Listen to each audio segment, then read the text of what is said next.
How does that intro go so quick? How has that been 3 minutes? Happy New Year, everyone. How is everyone doing? I'm expecting some technical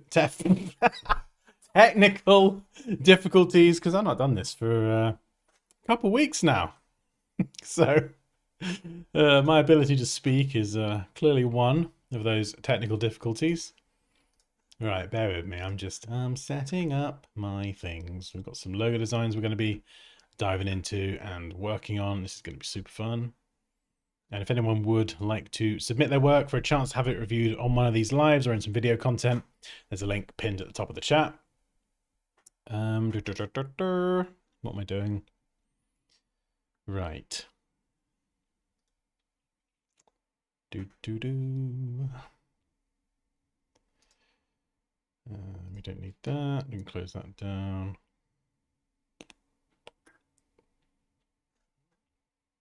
And we don't need that either.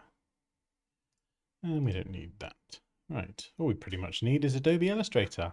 Haha! Beep, beep, Dan.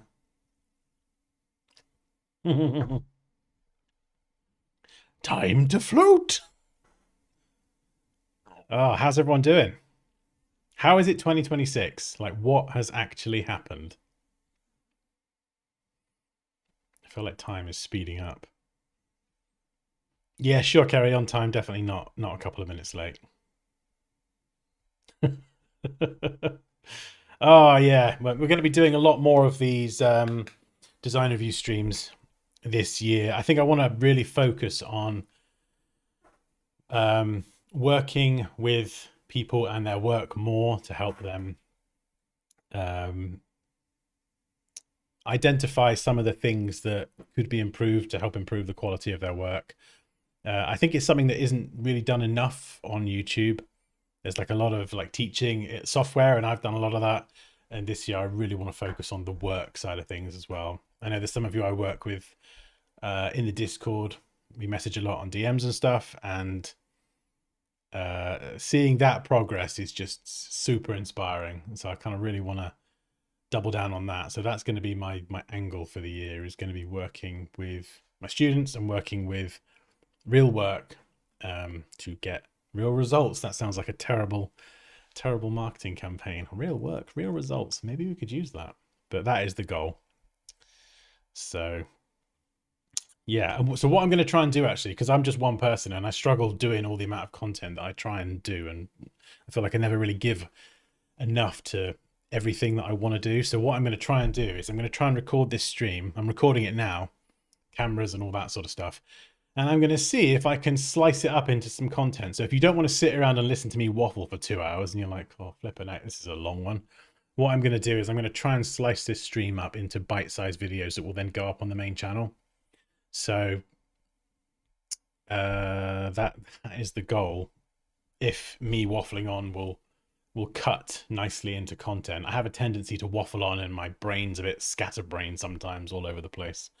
So what I'm going to do is I'm going to start working on a project. I'm going to try and keep an eye on the chat, but I'm going to try not to get distracted by people laughing at me or whatever craziness happens. And then I'll sort of check in with the chat after doing a particular design, or do you know what I mean? So rather than me kind of constantly flipping backwards and forwards between the chat and the screen and my brain melting, I'm going to try and stay focused. I'm going to try. Exactly. Waffle. We'll see how it goes. I mean, you know, I got no idea. At least I'm not dressed up in Christmas lights today, so that is something. And this is decaf, Kerry, just in case. I know you're thinking it. This is decaf.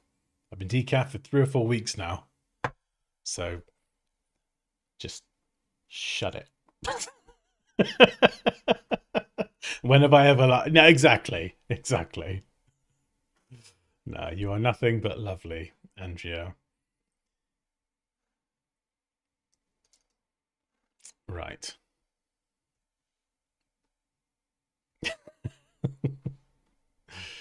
Okay. Right, let me grab my designs. So we've got 3 lovely logos. Ooh, it sounded a bit like Blind Date then. Do you remember that? Blind Date with Cilla Black. Kerry, come on, you remember Blind Date.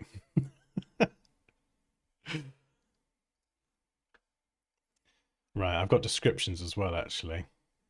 Let me just grab the last one. Okay.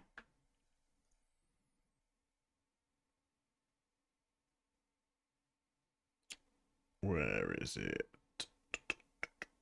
There we go. Fantastic. So, yeah, thank you to everyone for submitting work. What we're trying to do differently this time now is, what's it called? Purewell.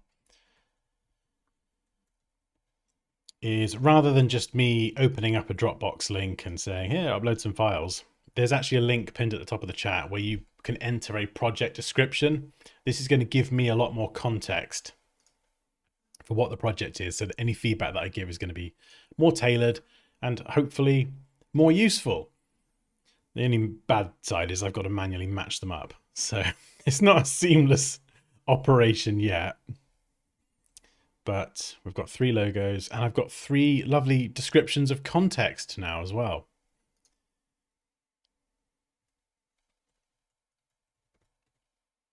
So hopefully my feedback is going to be a bit more accurate. And then what I'm going to do is, after going through what I like, what I dislike, feedback, all that sort of stuff, I'm going to attempt to quickly iterate on it and just kind of change it in a few ways that I would change it. So, yeah, let's go. Right, what we got first?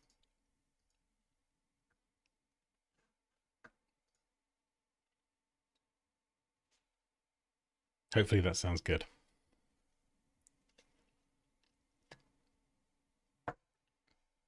All right, let me get my first design. Where are you? I put them in folders 1, 2, 3, so even I can't get confused. Right, this is a JPEG, but we're going to recreate this one anyway.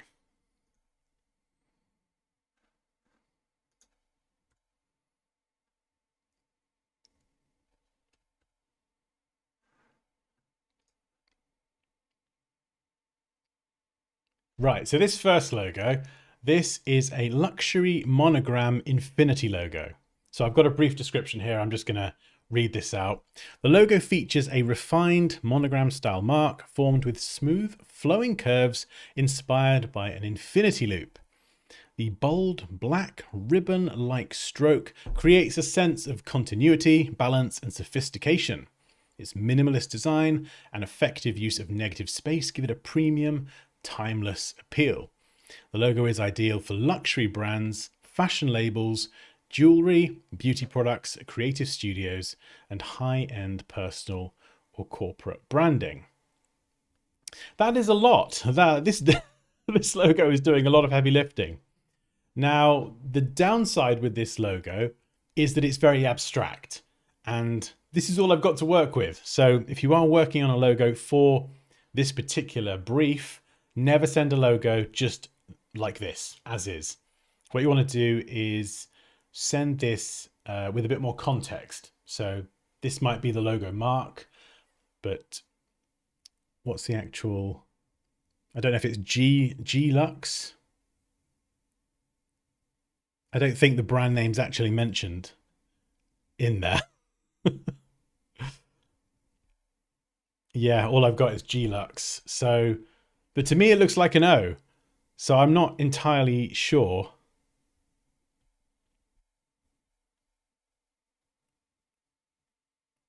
Music? What kind of music? Hopefully there's no music playing. There shouldn't be.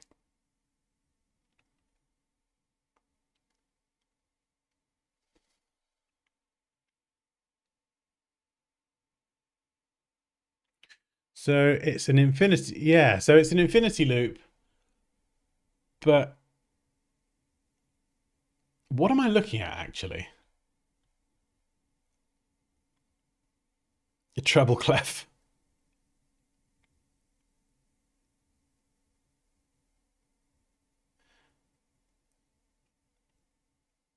Let's have a look. So the file name is called G Lux. So I don't know if that's related at all. I see a toppled ampersand. I cannot unsee the clef. Hey, Cal.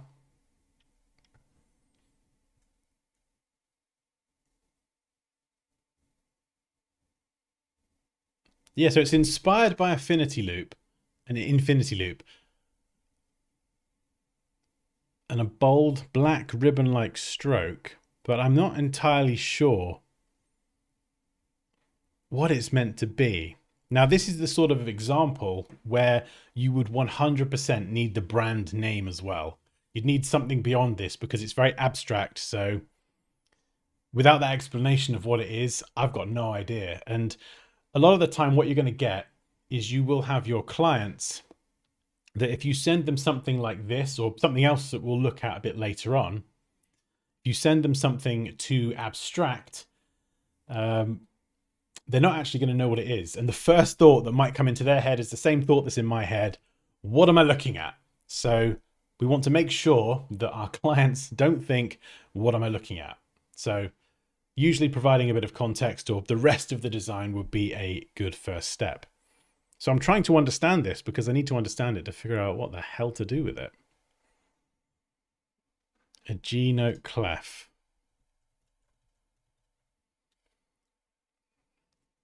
Yeah, so a treble clef. G note clef. Yeah, I don't really know what that has to do with anything though. It's not really related to the brief, is it?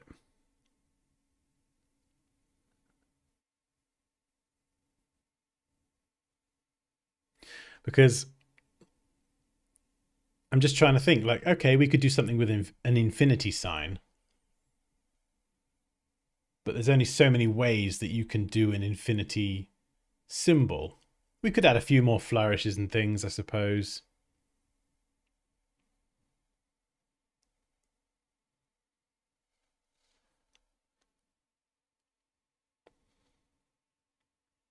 Yeah, I think there's with the description as well. This logo is ideal for luxury brands, fashion labels, jewelry, beauty products, creative studios. That's very different. So I feel like this logo is fundamentally flawed because it's trying to appeal to too many different things. Fashion, jewelry, and creative studios, they're all three different things. Fashion and jewelry, you could say there's a bit of a link there, but creative studios is rather different. So I feel like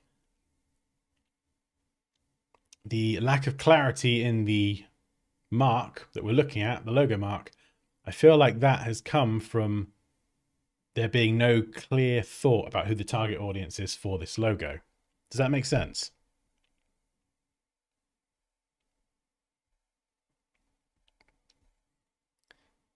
Yeah, we could do a G inspired on the infinity symbol, but I've got G Lux in the file name. I don't know if that is to do with anything.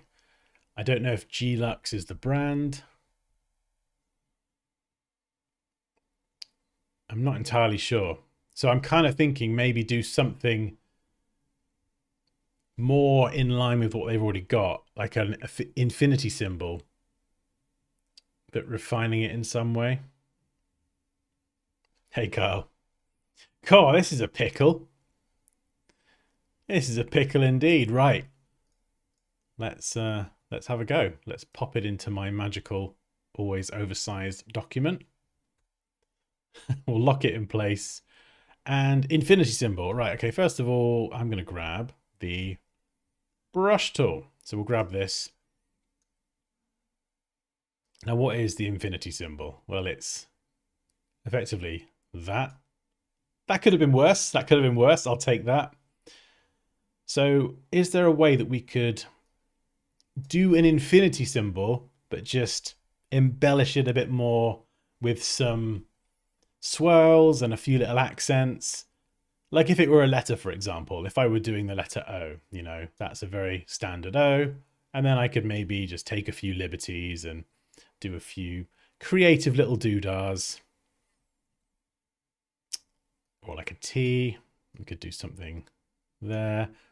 So is there a way of doing that with the infinity symbol? That's a good question that I probably we'll need to try and answer. So I guess what we could do is we could cut away a piece. Now this isn't exactly reinventing the wheel here, but we could cut this away. We could also draw a couple of eyes, a nose,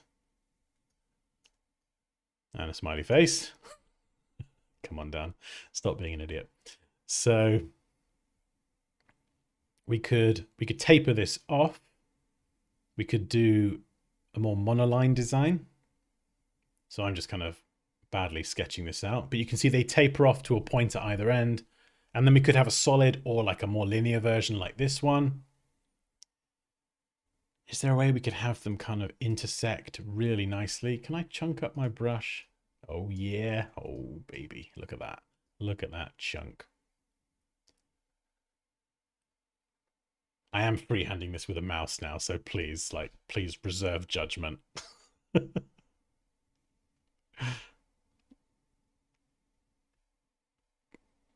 Hey, Happy New Year, Rob.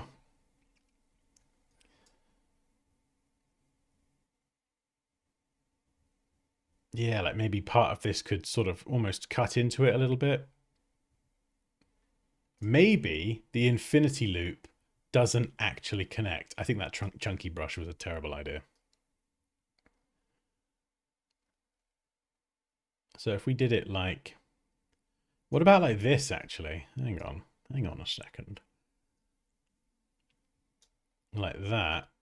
So they kind of almost go past each other. And then what if we had a couple of other lines as well? We'll make those white. Maybe just on one side, and then we'll do it same up here as well. No, that looks awful. But it's fine. We've got to try these things, otherwise we will always be left wondering what if. Okay, let's... Yeah, that could work, I suppose. We could pull that up even further, actually. So we could pull this up and modify this even more. So I'm trying to keep it kind of in keeping with their idea of it clearly being something very abstract, but making it an infinity symbol. I'm not entirely sure what I've done there.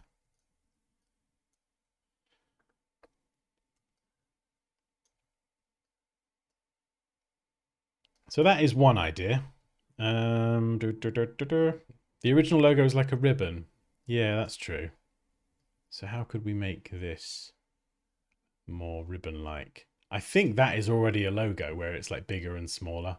Is that like the Virgin logo or something? So I don't know about that. I mean, could the infinity symbol be... No, that's an 8. I spoke before I thought then. Oh dear. How could we do a few... I got an idea. What about if we come back on ourselves with a few curves like this? So we try and kind of balance it between it being the infinity symbol. So I got an idea. And oh, that's a bit close, Dan.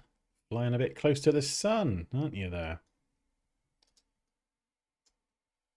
Maybe something like that.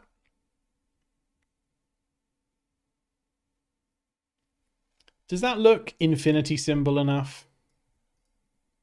I'm really trying now.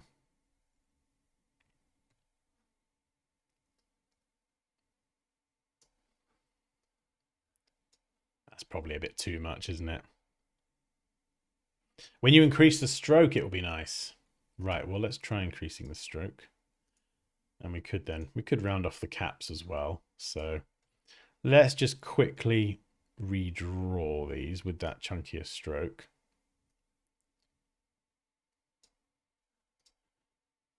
There could be an idea there, actually. And we could do one with the curls going outwards as well. How would that look, though?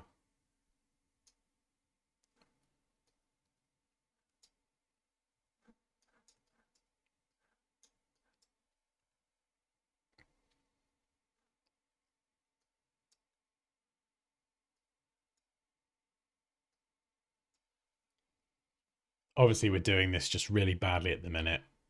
Just to rough out an idea. What about if we...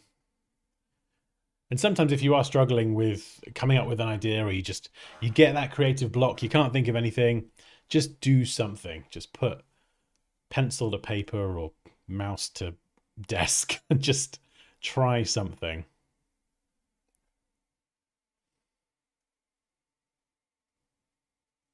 Could we connect them somehow? I don't know. Like a couple of almost like drops interconnected. We don't know, Alpha. That is the problem. We're kind of working with, I think, a slightly confused brief here. An interesting mark. And it's meant to be an infinity symbol.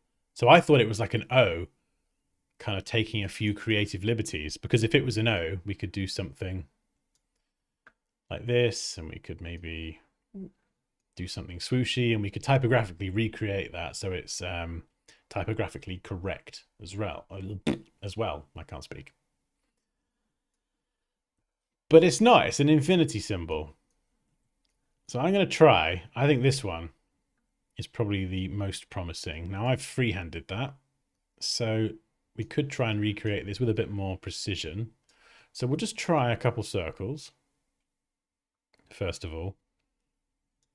And what do we got? 30-point weight. That'll do for now. And we will select them. No, we won't. We'll deselect them. Press P for the pen tool. And I'm going to click down here. Now, if I click on this, click and drag holding Shift, I'm going to try and create a horizontal line there. And I'm going to drag this up, find this point here, click and drag holding Shift again. Similar sort of length. And then what I can do is with the direct selection tool and Shift held, I can kind of stretch these out just so it kind of connects with the existing O's and I get a really nice smooth curve.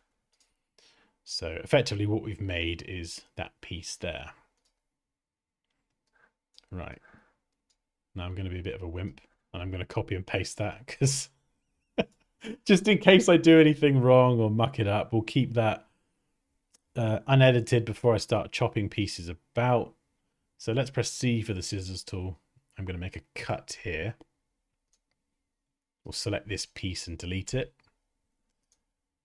And we might have to chip away a little bit more there. There we go. So you can see we have this smooth continuation now.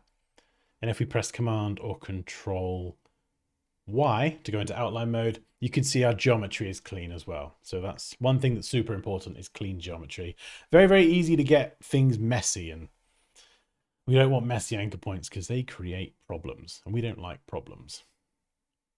So that is one. Now we could flip and repeat that for the other side, but I'm going to just freehand it and eyeball it for now. We can always sort that out after. So let's just use the scissors tool to chip away a little bit more. So there we go. Optically, it looks pretty balanced.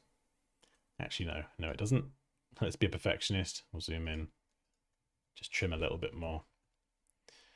It's always worth kind of zooming in loads and paying attention to detail. So we've made a very basic infinity symbol with a gap there as well.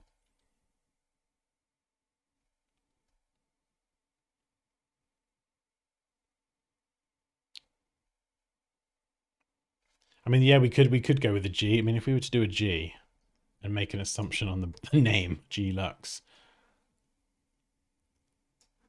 I mean, I suppose. Oh, what did you mean, lowercase g?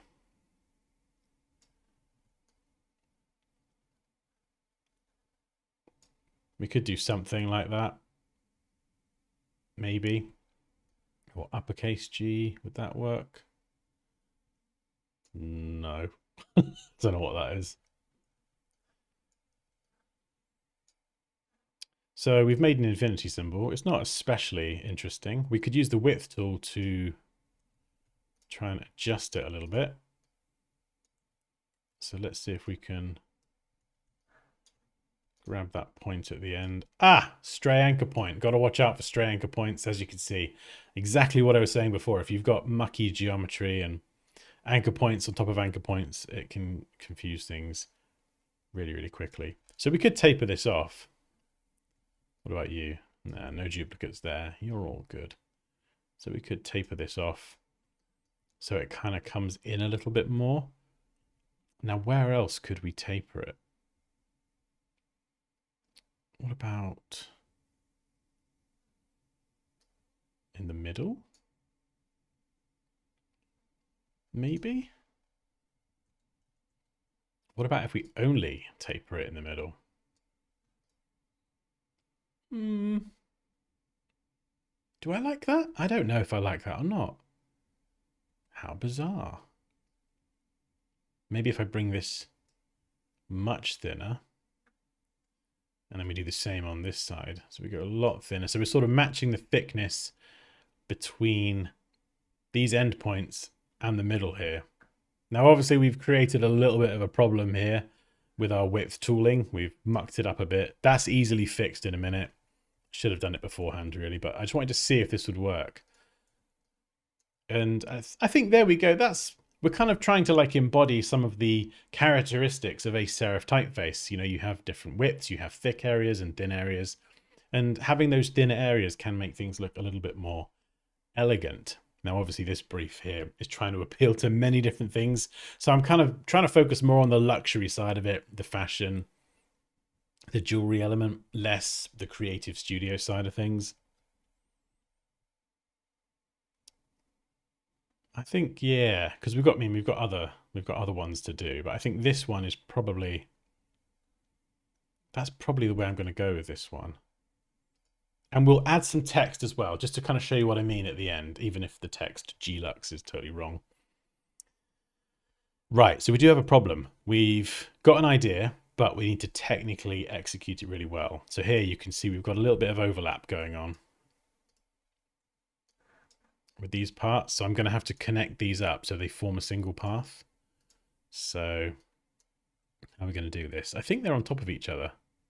So we're going to select those anchor points. And what you can do is go down to this option here, average. And what this does is it will pull both these anchor points to the exact coordinates. So they look pretty spot on. They probably are, hopefully. But with this, they will definitely be spot on. And then we can press Command or Control J and it will join them together. So now this should be one single path. There we go. Perfect. And we can do the same up here. So we'll select the anchor points, we'll average them, we'll join them. And then now we've got a pretty nice infinity sign. And we could copy this again in case I screw it up. And then we're going to go Shift W for the width tool. And we could click and drag this manually, but what I'm going to do is I'm going to double click on the anchor point and I'm going to enter a specific value. And this is going to help make things a bit more consistent. Now already I've made a mistake. So we'll exit that. I need to throw down my one in the middle.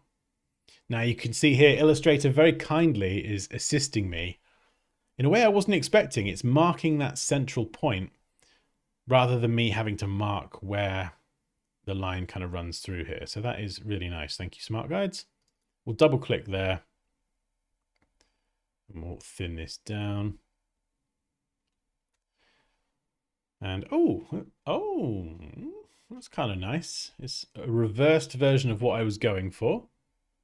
So I think we'll go for 6 at the thinnest parts. I actually quite like that. That wasn't what I was planning. Gah. Nice little happy accident there. Magical. Okay, so we'll keep that version. So what did I go for? 6. So we'll go for 6 here as well. And then we'll do 6 on this side. And then I'm going to have to find another anchor point. Or pick a random point. Maybe what I'll do is I'll pick a halfway point between these anchor points. So I'm going to hover around here. No, Because if I do that, I've got to then eyeball it on the other side, which is going to muck it up. But I might. Have I got an anchor point in the middle? No, I don't. Can I add one in the middle? Excuse me, I'm rambling. This will make sense in a minute. Right, so what I'm going to do is add an anchor point in the middle at that same central set of coordinates. And then I'm going to do the left half and then flip it round for the right half. So this should work. So I'm going to try and go for this bit here, like this. Bit thicker. And then let's try deleting this half altogether.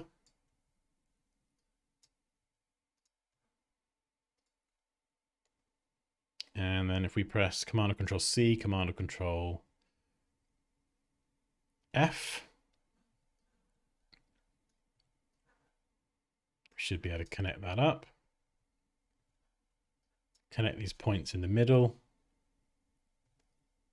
And it completely mucks up all the flipping work I did on the width tool. So that's clearly a no-go. Okay, let's go back. We'll try the width tool here because both of these halves have that anchor point at the top. So let's try that and we'll go for, I don't know. Let's go for 17. Try 17 there. The middle is still nice and thin. We could even go thinner actually, just to get more of a contrast. So we'll go 4 for those thinnest bits. It looks all right. Do I like it? Or do I like the other one? I don't know. Now something else we can also do with the width tool is we can hold down Alt or Option and we can edit one side. So I could kind of bring this one side in a bit more. So this part here is a little bit smoother. So if we do it up here as well, you see this straight bit just kind of runs straight for a little bit too long. And if we bring that down, that curve just starts to happen a bit earlier. So it just kind of helps that flow through the middle a bit more. Yeah, I think the problem with this one is the thin parts I quite like, but the thicker parts aren't thick enough. Unless we hold Alt or Option and make the insides deliberately thicker as well.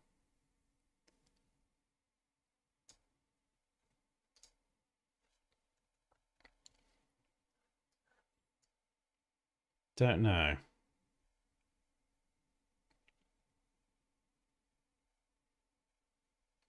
Yeah, I don't know. Because in the brief, it doesn't actually mention music. I'm just scanning it now. Can't see music in there. So I don't know what relevance that would have. So I think it is like I was saying earlier, there is a problem with the brief and the original plan, which has resulted in something that, at least without context, it doesn't obviously make sense to me. Like it doesn't actually make sense what I'm really looking at. So I'm trying to stick within the infinity angle. I wonder if we could do something. We could go for like a more elliptical design. Or what we could do is sometimes copying and pasting it and rotating it can produce unexpected and interesting results. Maybe not that. Or we could grab a circle and we could bump the width so it matches the thinnest part of this design. And then we center it. We could scale it so it lines up perfectly as well. Or we could scale it intentionally larger, which does feel a bit random, so I don't know. We could try cutting away opposite points. It's almost like a bit of a yin yang symbol. In fact, what about if we kept this, but we set the width back to 0? So if we grab the width tool and set these back to, not 0, sorry, whatever the default was. What was it? Was it 6? 6, 6, 6, 6.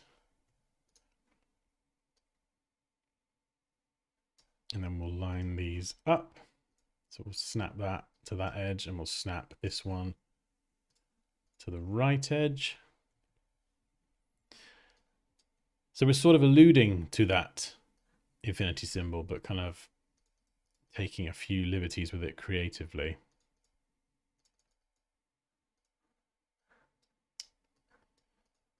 Yeah, I don't know. Definitely needs more context and a bit more thought. I wonder if we could take this one, go with something a bit thinner, and then customize this. The target audience was lots of different things: luxury brands, fashion, jewelry, beauty, creative studios, high-end personal or corporate branding. I mean, they're two different audiences. Well, there are many different audiences. So I think that's the problem, is the confusion is on a fundamental level, and there's no other context. There's a link at the top of the chat if you want to submit your work for review. So we've got a simple infinity symbol. I'm wondering if we could maybe do something with this.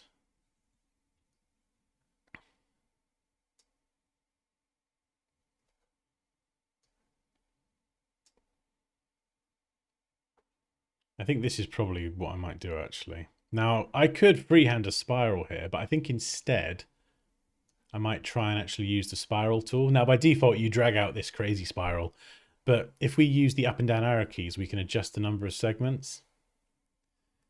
So let's go for maybe, let's get a few more in there. We can always delete segments, so it's better to add more.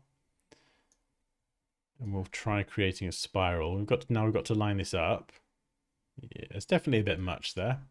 So let's just knock off that segment. Maybe one more. Oh, I don't know, actually. Might be getting a bit too carried away there. That could be pretty good. Because if I thicken this up in a minute, like, it's just not gonna, it's all gonna crash into each other. But we could cut it there. That's quite nice. And then we've just got to try and line this up. Now, the easiest way to do this actually is we can move this in position. So these points here, they kind of line up. Use the same trick we did before. Select both anchor points, Command or Control, Alt or Option J. We'll average them. And then this is a trick that I love. You'll like this. Select the shape, press R for the rotate tool. Click on this point here. So this is going to define the point of rotation. And now we could just rotate it until it easily lines up like this. Boom. So it's very easy to see whether it's aligned or not. So you just keep adjusting it until you get a smooth curve.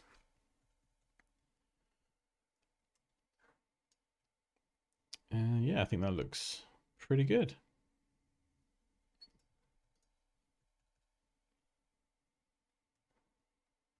Might need to go out and just rotate it a little bit more. So if you're struggling to see if things are lined up or if they're smooth, always zoom out. Sometimes zooming out can just make it easier to identify certain problems or inconsistencies. I think that looks pretty good. Now, because we're not using the width tool anymore, we might actually get away with this other technique. If I mark the center and delete that, I should be able to select this half here and rotate a copy around the center, like so. So I don't have to go and recreate the whole thing. Oh, you're welcome. There's lots of little kind of tricks and things in there. Like for a long time, I didn't have an understanding of the basic tools. I was like, why do you need a rotate tool when you can just rotate anyway with the selection tool?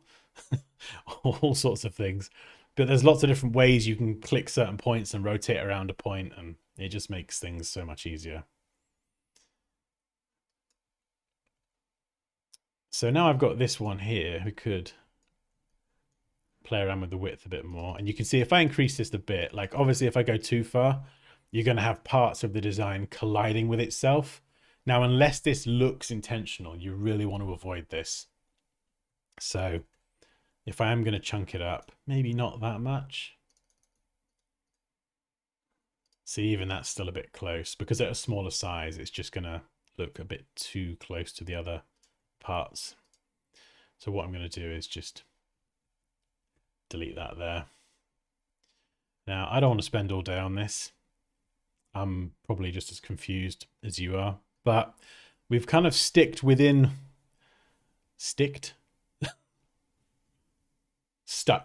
I can't speak.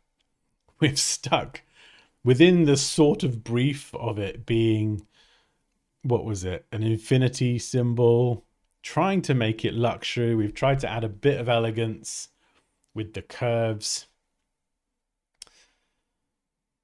I mean, it's almost an impossible brief, really. The only other thing I think it's missing is the bold black ribbon-like stroke. And that's where I think the width tool kind of was helping a little bit. Thanks, Andrea. If you chunk in the white space, forms a drop like yin yang. How do you mean? Also, the spacing isn't consistent here, but we'll ignore that for now.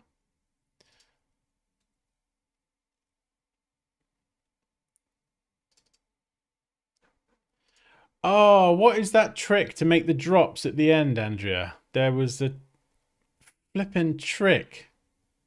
And either you showed me or I showed you or someone showed someone. But I remember we did it to add a drop to the end. I've totally forgotten what it was. Yeah, what was it? I can't remember it. Oh. Was it the stroke profile or... So we've rounded the cap already. Oh, right. Was it something like I need to just make a point before the end and then select the end one?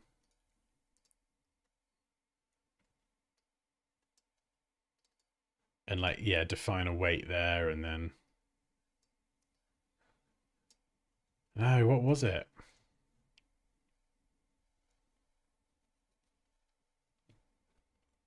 Oh, what? So I need to... Oh, I gotcha. I gotcha. So with the width tool, make a point before the end and narrow it. Oh, there we go. Like kind of like, yeah, sort of like a balloon. I think the width tool's, I don't know what it's doing there. Maybe if I narrow this one. Ah, yeah, there we go. Yeah, okay. All right. It feels a bit weird having it all the same width, if I'm honest. So let's try and play around with this. See if I can smooth this part out here. Maybe a little bit there. Have it come in super tight here. And then balloon out there.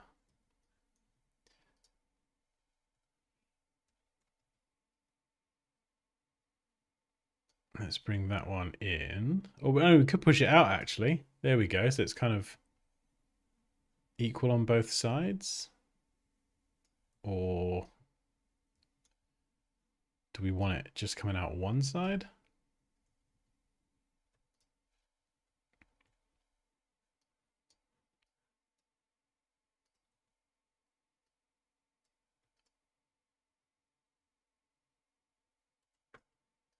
Yeah, I feel like this bit as well. This one, I need to bring that in a bit.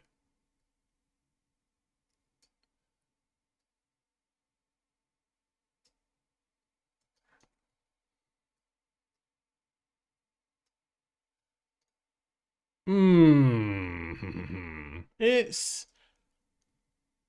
interesting. It's definitely got more style. I think if we're going to do this whole width thing, though, we've got to then carry it to the other parts of the design. Otherwise, it will just look a bit odd.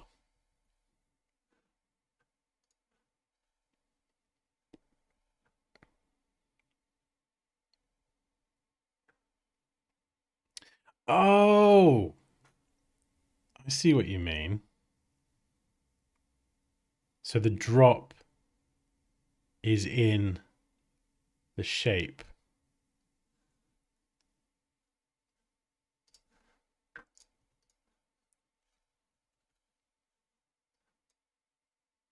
I see. So this bit here. Right. Okay. So let's try something different based on Raquel's suggestion. So it would be something like that. Kind of different, but sort of going back on itself with the drop. I mean, we could even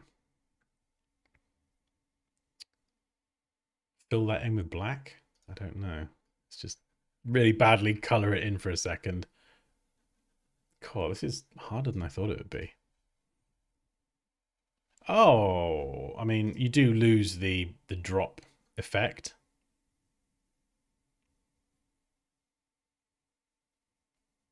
You did it when you chunked the stroke before. Oh no, I've already done it. Where was it? Hang on, was it this design here, but chunked? Chunk. Oh, I see. I see. I just don't like the shape of the drop though.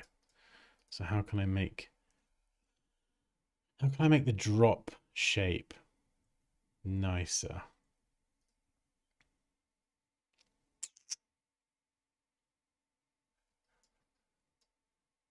I mean, I quite like this idea.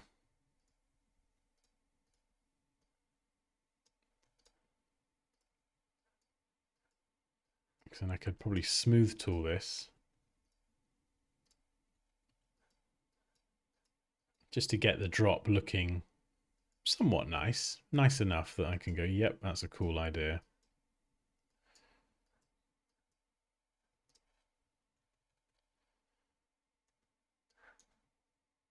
And this bit here is definitely going to need smoothing out. Just so we get like a smooth curve around here.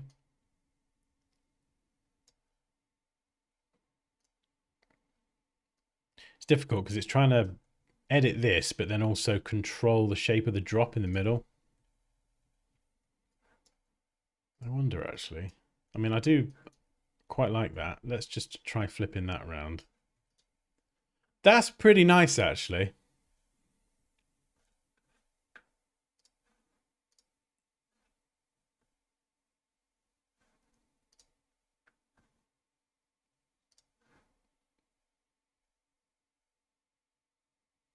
You could narrow the stroke in the middle. Oh, what? Just this middle part?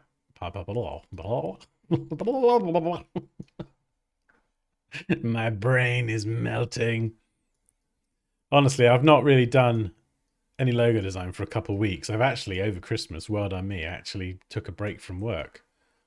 Actually managed to decompress. The problem is I've forgotten how to design and speak.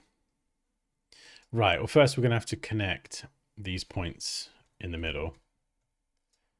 And then let's try the width tool. Right, this point here, I'm going to set that at 16, so that doesn't change. And then we'll just try adjusting the middle point.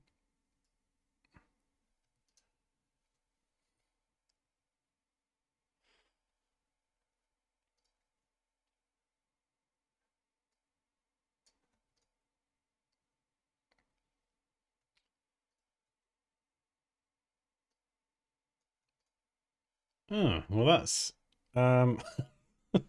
very unexpectedly elegant. I'm not entirely sure what that is.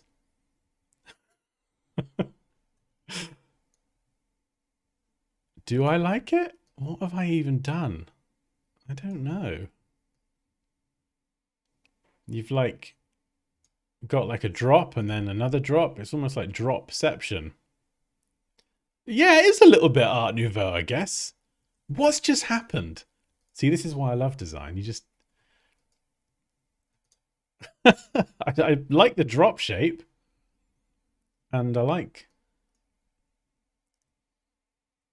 I'm so confused right now. But I'm really happy. It's all going to be fine. We just need a little bit of smoothness there. Now, rather than muck around with this, I don't know what I've made. It's abstract. Sure, why not? Let's get rid of this rubbish. And what we'll do is we'll wrap this up. We'll put some text on it and we'll call it a day for now. Obviously, we're speed running this. Now, before I go ahead and make this change,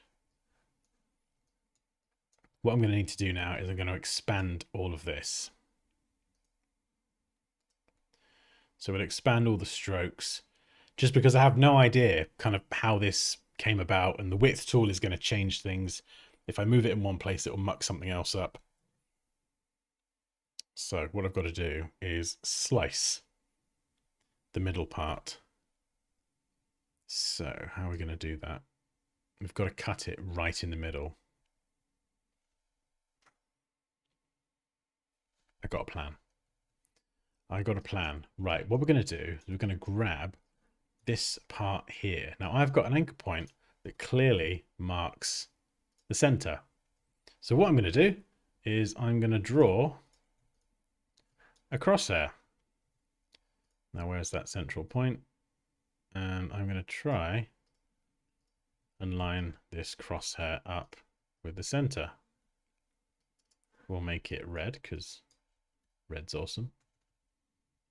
And if I expand this now, I hope this works. I know exactly where to cut. The cut is at the center point there. And because I think this line is pretty much a 45-degree angle, maybe, I might have just made that up. We're going to draw a cut line going straight through the middle. So it ain't perfect. And it might not work, but we'll give it a go. So we've expanded the shape. And I should now be able to use this line. So if we grab the shape builder tool and get rid of this right half, trim off the excess here. Be gone with you. There we go. We should maybe be able to click on the point that I got rid of. Okay, hang on. I got to bring back the crosshair. We'll grab the crosshair. We'll paste it in. Select the black shape. Press R for the rotate tool, rotate around that same point. Hold Shift and Alt option as we rotate. And all being well, we've done a pretty seamless job. Oh, thank goodness for that. What have we made? I don't really know. But I think it looks pretty smart. Let's get some text. I mean, I guess Glux. I don't know what else to use, really. Font that kind of looks like this could be Fields. I don't know if it's quite elegant enough. Probably not. But it'll probably work for now. Let's just change it to Lux, because I don't know what Glux even means. And then we could go lowercase, we could go uppercase. Glux. I mean, we could just type it like that. We need something a bit more elegant. And I saw one the other day and I've forgotten. I need like a really nice, delicious, elegant serif typeface. Suggestions would be appreciated. I have a lot of fonts and we definitely don't want to go through all of them. We will be here for a long time. Okay. Oh, I saw one the other day that was beautiful. Didot, maybe.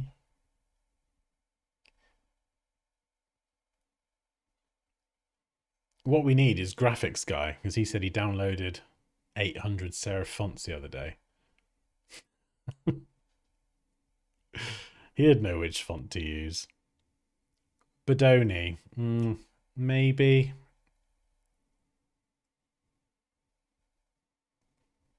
I feel like I've got something a bit better.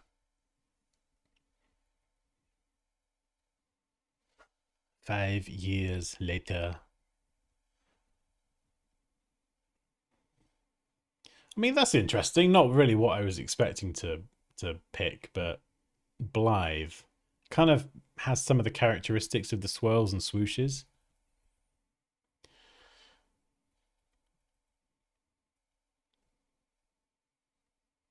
Old but gold. Go on then. We'll try Bodoni. We've got a few here. We got Bodoni XT.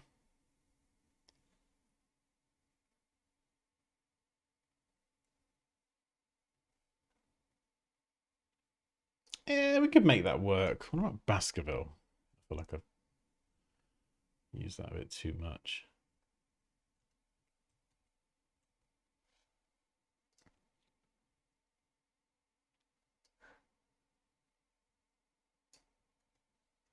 I mean, Lux on its own feels a bit random. Well, at least we got the mark done. We could have even put that on an angle or stand it up or just spin it round. Why not? Do we put it in a circle? Kind of like we had before. So if we align that to this, we could shrink it down, maybe. It feels a little bit more intentional and contained, or you could, like I said, you could have a gap. You probably wouldn't want to go too small like that. Or we could make it thicker so it matches the thicker parts of the logo.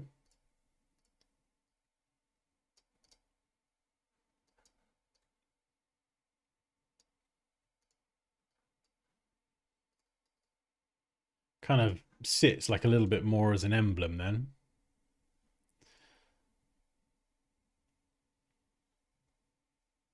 Scotch display compressed. Don't know if I've got that. Oh, I do. Cool. The italic one definitely has a different flavor to it, doesn't it? Cool. Wow, what a difference. Yeah, maybe. This might be a little bit too light, but maybe. Maybe that one. Right. Just so we don't spend the rest of our lives working on this design, I think we're just going to throw in some colors and call it a day. Because we've got other ones that need some love. So let's just go and add a background color. This is the sort of color I'm being drawn to. It's kind of like a dull lilac-y color.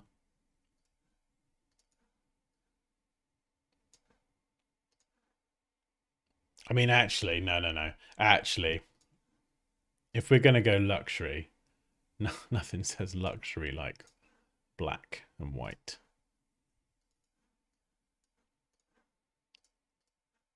So let's go something like this.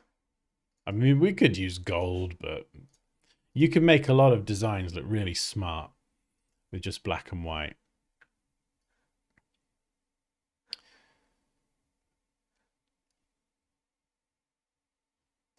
Oh no, I'm getting more ideas now.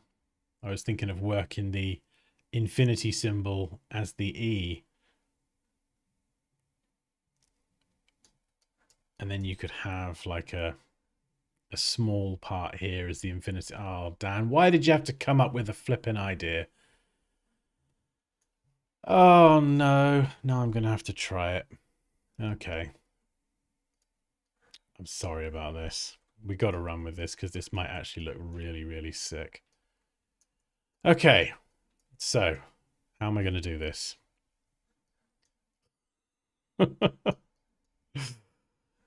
Okie dokie. Right. Well, this is good because I like all the letters except the E. It feels a bit squished and condensed. I want to make it a bit more rounded. And I've got some lovely round circles here. You have to try to win. Oh, no. Oh. It's like when you know you get an idea and you just can't not try it. Because what if it's the best thing you've ever made? Okay. I mean, this should be educational, hopefully. So I think there'll be some cool stuff to learn here. Right, I've clearly screwed this up, haven't I? So what we're going to do is... Where's the non-screwed up one? Did I have one that I haven't completely mucked up? Maybe this one. Yeah, I started playing around with the width tool. Now, the thing that's going to be tricky about this is I've got to kind of try and match the characteristics of whatever I do to this font, which may or may not work. So we're going to go back to our basic one.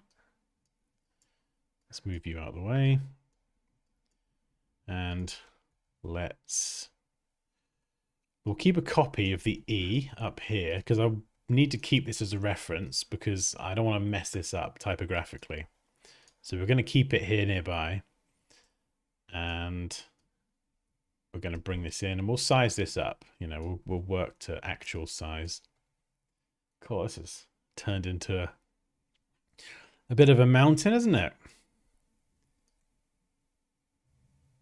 And we're going to have to line this up as well. So without getting too into the typographical stuff, this part of the U dips lower than the baseline that the other letters sit on. So we definitely want to kind of line this up to that character rather than the bottom of the X, for example, or the L. And height-wise, I think we're pretty good there. So basically, these kind of rounded elements would overshoot ever so slightly. So we'll make it a tiny bit more subtle. So size-wise, I know that this kind of bowl shape is pretty good. Right. We probably have to get rid of those rounded corners for now because they conflict with what we're doing. And then what does the E look like again? How are we going to do this? Right, so we're going to cut. I think all of this, we'll cut it. We'll paste it back in. I'm going to try selecting these anchor points here and then press S for the scale tool. Click on this point here and scale just towards the top. Wow, that's not working. That's not what I wanted to happen. That's fine. Plan B. We get rid of it all. And we make a new circle because we're dealing with perfect circles here. So it's all fine. We'll just trim that point there and we'll just kind of line this up. So then we can scale to or from that point with our nice circle. And we need scaling. Oh, scaling is on. We definitely don't want that. Oh, there we go. So we should be able to kind of scale it up or down now.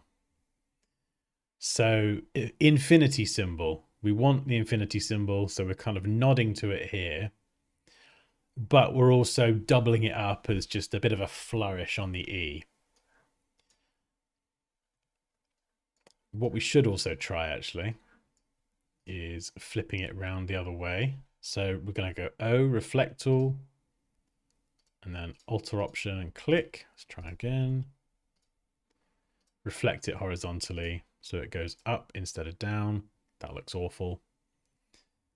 We could always maybe bring it down here and just sort of...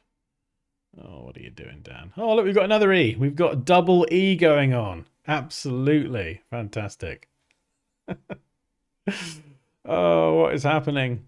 And I think for this part of the E as well, because this is all a bit of a weird angle, I'm going to Yeah, I'm going to do the E at a downwards angle like this instead.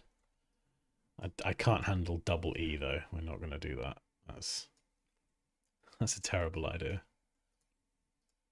So first of all, let's line this up here. We can adjust the angle for this. So what sort of angle? I mean, I don't know. Maybe we can take a few creative liberties here. Now you can see this part of the E is thin. So that's why I've got that reference there. So we are going to make that thinner. In fact, we probably should work with some absolute sizes. So the stroke weight here, 8.352 is not good enough. We're going to go for 8. 9. 9, yeah. So the thickest part here matches the other letters. Does it? 10? No, that's too much. 9.5. There we go. That's how specific we're getting. And this detail does matter. It matters. So just do it. Right. Okay, so in the thinnest part, we'll go 2.5. So 2.5 and 9.5, I need to remember those values. It's too thick now, isn't it? Just stick to 2, Dan. Right. And then we'll just kind of line this up here, just so we can get a rough idea of how this looks. So this is our custom E that, as you can see here, just doesn't work. So we're going to have to try thinning the top part down. And then we're going to have to thicken up this side part. Let's get rid of you for a second.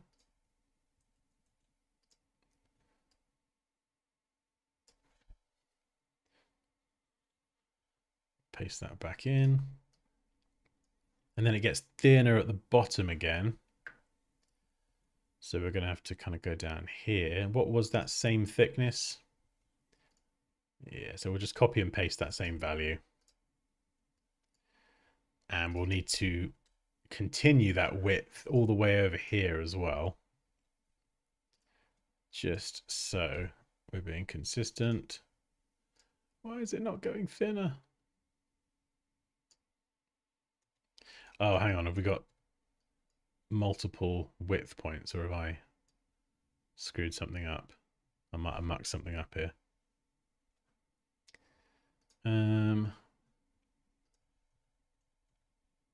Let's paste it in there. We'll paste it in here as well.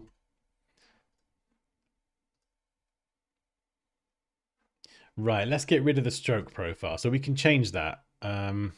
This bit here, what have I done? Clearly made a very wonky stroke profile.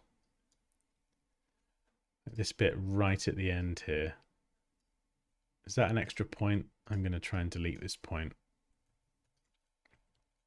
We'll see if that fixes it. Yeah, there we go. All right. Okay, calm down. We're all good. So what's the width? 3.421. Oh dear, you had to complicate things, didn't you, Dan? Right. Let's move that piece back down. And we should, more or less, I've shortened it a tiny bit, but we should be able to get this to line up nicely. There we go.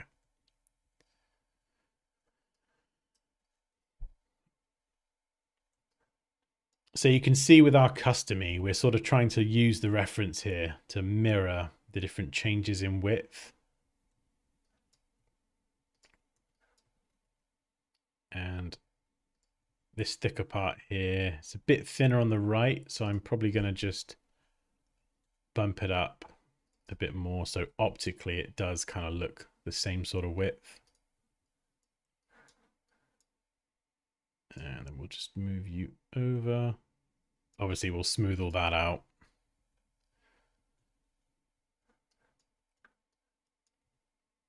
And then this bit here. Right, so we're going to bring this down lower. Looking at this now, this is not quite right, but we do have a bit of an opportunity here to bring this round and make our infinity symbol that way. We just got to make sure we don't muck everything else up. So, how are we going to do it, Dan? That's a good question. It's a good question. Let's just try trimming this down. So we kind of want this to point back up. In fact, yeah, let's use a circle. Let's just get a brand new circle that hasn't been screwed up yet.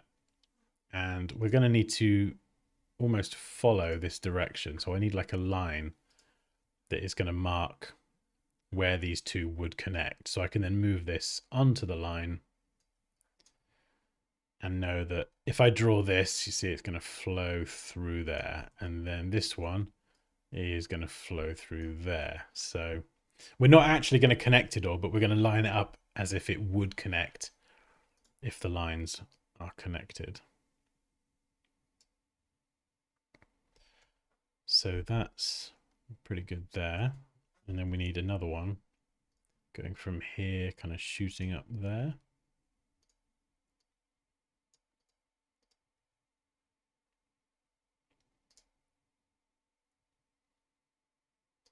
So let's make a cut. And then we will actually try and connect these two bits up. And then here, you can see we've got this like tail here shooting out a bit far. So I'm probably going to make the cut around about there. So something like that. So do you see what I mean? So we haven't connected them, but we want them to both flow through as if they would be connected. And then for the E here as well, this does feel a bit weird, just having it kind of all the same weight. So I don't know if we thicken up the end. We can definitely thin this point down to match. So we can just do this here by eye real quick.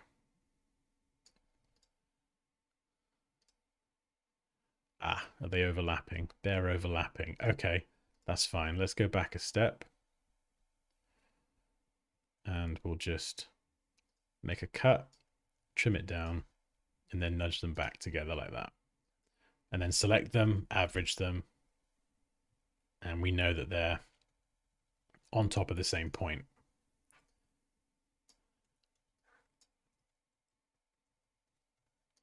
Kind of doesn't look all that smooth here. So what I can't connect them. If I go ahead and connect them, it's going to muck up all my width tooling. It just means I've got to go and do it again, which is a bit of a pain.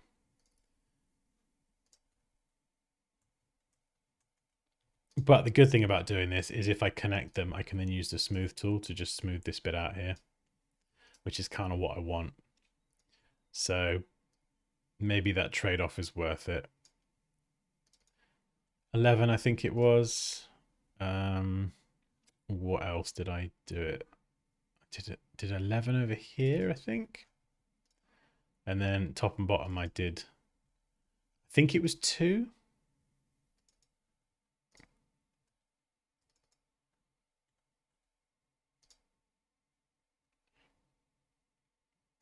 I mean, we could do 11 there as well. Oh, maybe. Yeah, actually, that could work. The angle's slightly off here, but that's fine. That could work. What about if we go here, and we go 2 here, and we go 2 here as well, and it sort of pushes that thickening all the way to the end. Like we could even push it a bit more. Actually, yeah, I quite like that. That's nice. And we've got to match the angle here as well. So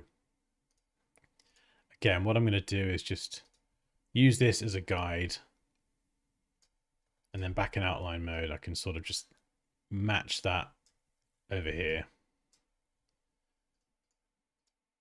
And just turn it into a white box. So the cut now is the correct angle. So here you can see it's... oh, actually, no, it's quite similar. Oh, no, it depends. Yeah, we can either match that or we can match this line. So, I don't know. feel like it needs to match the line because it's closer to this in proximity and this is a bit disconnected. Hey, Pops. So actually, maybe instead of having the line up there, what I'll do is I'll use this line here as a bit more of a guide. And we'll build it out of that instead. Let's try that and we'll see how it looks. So we'll make a nice, lovely white box.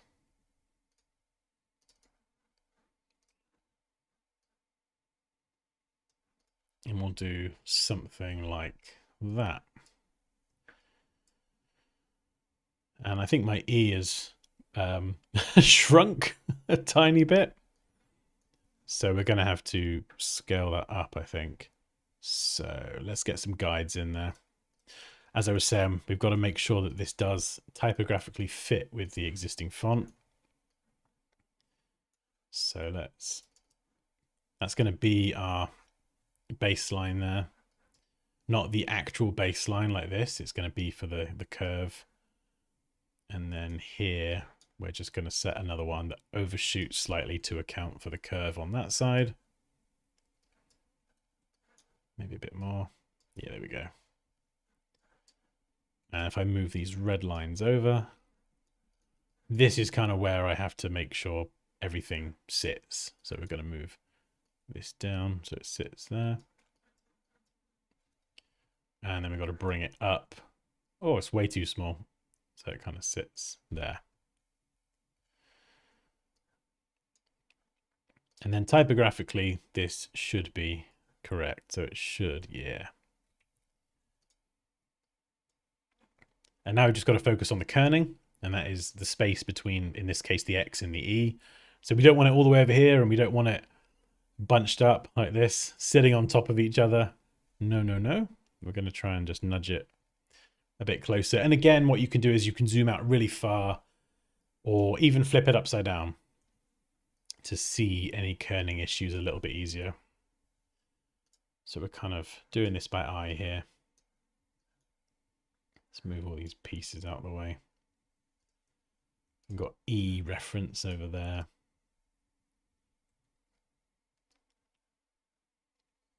And I feel like I would probably do a little bit more on here. Something just feels like it's just slightly unfinished, but I don't know what it is, and I don't want to spend my whole life on it. So maybe there's something you could do. Oh, we'll just try one more thing, just in case. Just in case we're right on top of a winner. See, you could do that. It sort of breaks the E a little bit, though. That's the only problem.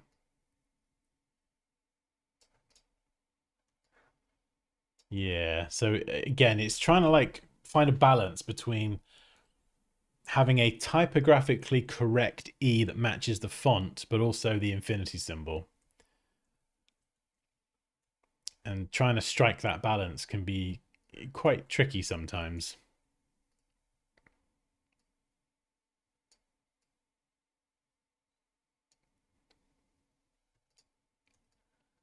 So no, I think that's probably better and a bit more consistent to the reference image. And then this bit here, this is the only other bit that's sticking out. So if we were to go with this design, which I think is a nod to the infinity symbol, but it's still got the elegance and everything. If we were going to go with this one, I don't know what this is. What on earth is this?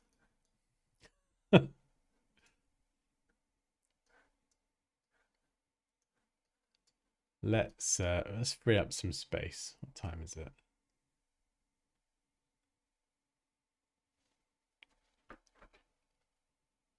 How is it 5:30? What? What?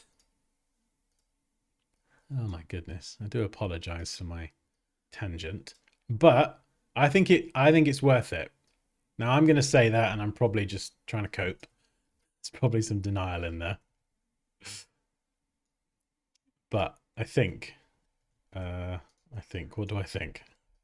I think it was worth it because we managed to get something pretty pretty sexy, and we did manage to look at custom lettering. That is something I do see a lot of designers. I do see them make this mistake where you kind of have, you either do custom lettering from scratch and don't hit those typographical nuances and it looks incorrect, or you try and customize one particular letter but it doesn't fully match the others, so there's this kind of out of syncness that just doesn't sort of belong. Right, so we'll keep this here as this is version something, safe version over there. Now what we're going to do is expand the, well, we may as well expand everything. Yeah, let's expand everything.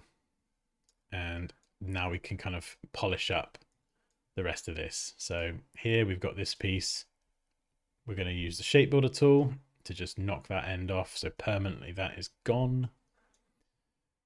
This line here, that didn't expand. So we're going to just make sure that expands as well. So it's now a shape. And for this bit, what's the best way to do this, Dan? Maybe let's just move that up, actually. It's probably the simplest way. Then we can just trim these points off. There we go. Bob's your uncle. So everything now, if I just unite these together, this should be one complete finished shape. We've got a random rogue anchor point that's snuck in there. Be gone with you. So this is how you'd want to supply any like finished up professional work. You don't want to leave stray anchor points and bits that aren't tidied up. You want to clean everything up like so. I feel like the kerning's slightly off. I feel like the U and the X is off anyway, actually. So what I'm going to do is ungroup these, and I'm actually going to try spacing them out a bit. This can sometimes be an easy way to make things look a bit more luxurious. It's just to give the letters a bit of breathing room.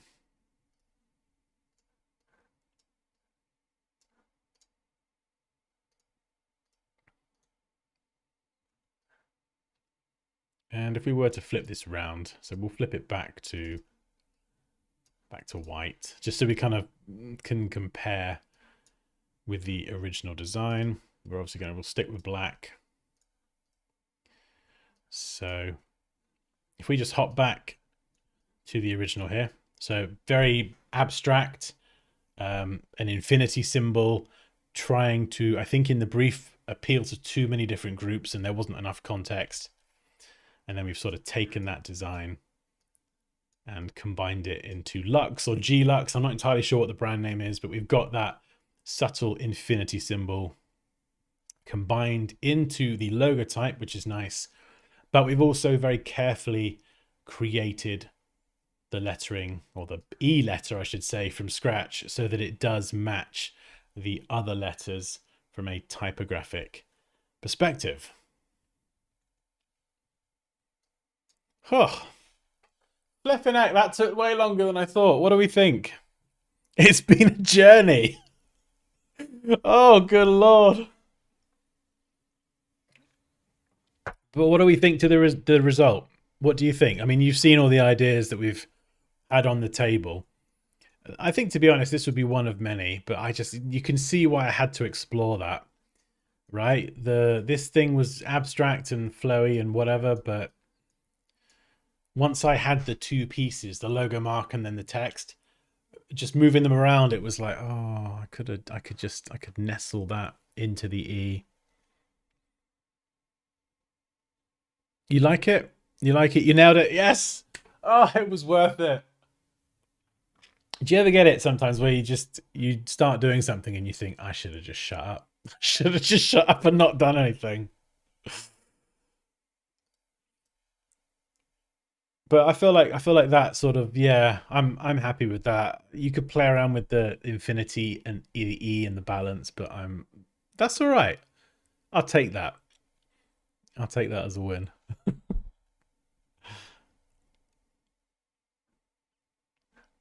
me just stop my screen recorder because let me save this before it melts. Lux. So what I'm going to do is, I mean, that was flipping heck. How long was that? 1 hour and 27.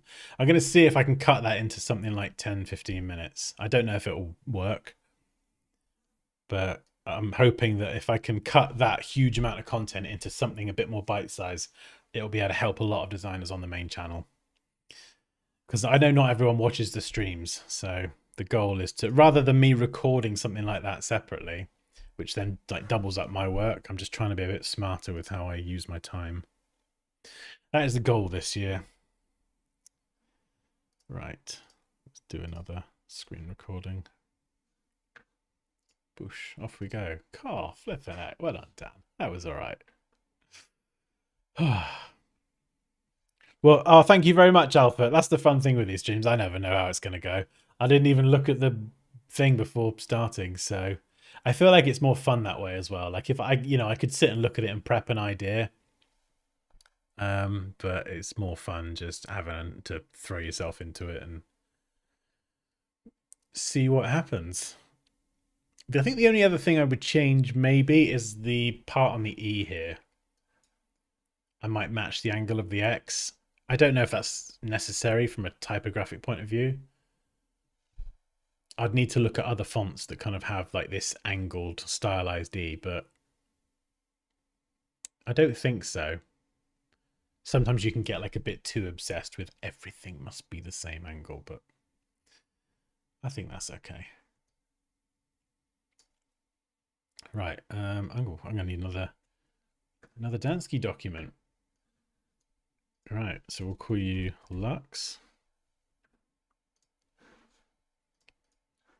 Where's my big Dansky document? Was that helpful? Is this helpful? And would you like more of this? Because I like doing the design reviews, but I think it possibly helps more when I actually demonstrate it in like a real world thing, but that might be just my opinion. So, you know, if it is or isn't helpful, please do let me know.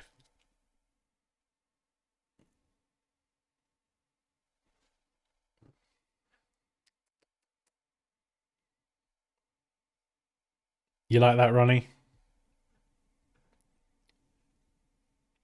Yeah, because I think it is. Okay, cool. Yeah, because it's one thing to just talk about it, and we can do like design review where we smash through and review things. But I think sometimes, you know, what is it they say? Like, you know, show instead of tell. Sometimes it's when you actually see how someone would approach it, you sort of, and you pick up like little tricks and tips with different tools as well. Right. Oh my God. One down. What is the next one? Oh, okay. The next one. Now I've looked at this design. There's an A and a B here. I'm just going to pick A. It's a PDF. So it's a bit more representation.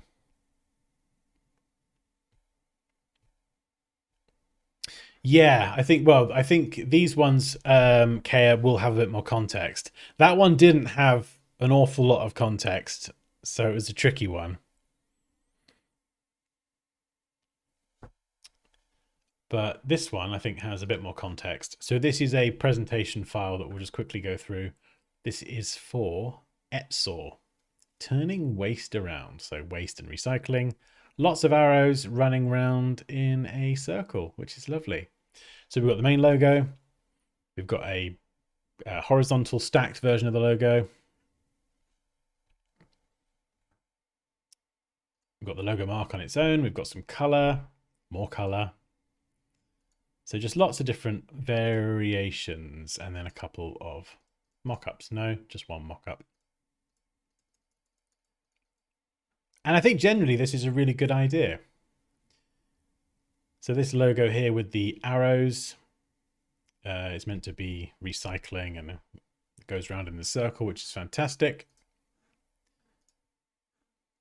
So let's open up the Illustrator file. Oh my goodness. Ah, love it. Just organized chaos. So these are the different presentations up here. What I'm going to focus on is, we'll come back for the color later. I want to grab this version and take you away. Haha, you're coming with me. So what do I like about this logo? Okay, well, I actually really like the arrows, the circle, this kind of, you know, recycling environment. There's like a bit of a flower in here, pinwheel flower sort of thing. And I actually really do like this. One thing I might tweak is this part of the arrow. So you see here, these elements, I might bring them in a little bit tighter so the arrowhead is a bit more pronounced, because when you zoom out, you can see it, especially if you're on like a website. It's going to be quite hard for these ones to see the arrow, whereas here you can see I've just made the arrowhead stand out a bit more. So at smaller sizes, I would just make the arrowhead a bit more obvious. But that is a bit of a nitpick, but it's fine. But I think the main problem here is the logo type. And I'm guessing here, but I think this is custom, because something feels off with the S in the middle, and the E. The E is the giveaway, because it's all, the whole font, if it were a font, which I don't think it is all kind of sharp and hard edged. And then we have this rounded bit here, and it just feels out of place. Feels out of place. I think this font is Poppins. Yeah, so that's Poppins. And this is one of those instances where if you're going to do custom text, I think it needs to be for a specific reason, because there's lots of little nuances here, like with the S, like this part of the S here, the way this bottom part sharply curves up at the end.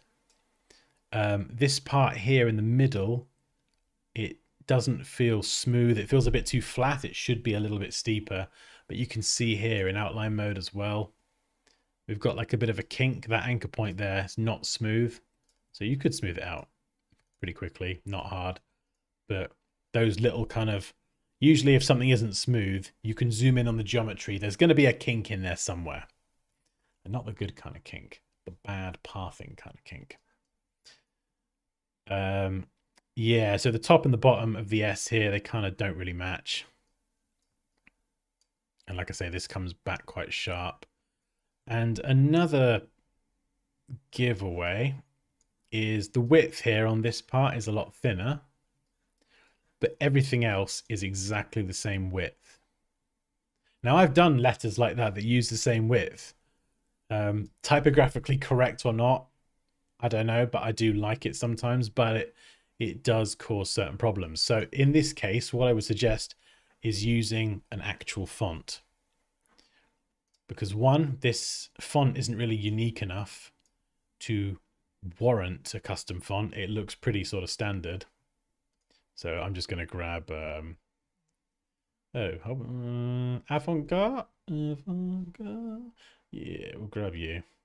It's got the same sort of single story A as well, which I like. Yeah, this is pretty close. It's pretty close. You could find lots of other ones though that are similar. And you can see here, the letters, they taper in at certain points. Even on a sans serif typeface, the A, it tapers in here. Now, it doesn't have to be as aggressive as this. Some fonts will have the S taper in ever so slightly in the middle, that midpoint. So you could go through a bunch. What other ones are there? Like really sort of geometric fonts. Century. Oh, I don't have Century Gothic anymore. That has a single stacked A. There's probably, I've got 50 billion fonts here. I've got so many. We can't scroll through them again though. We just can't. I can't do it. What about outfit? What do you like? Do you, yeah?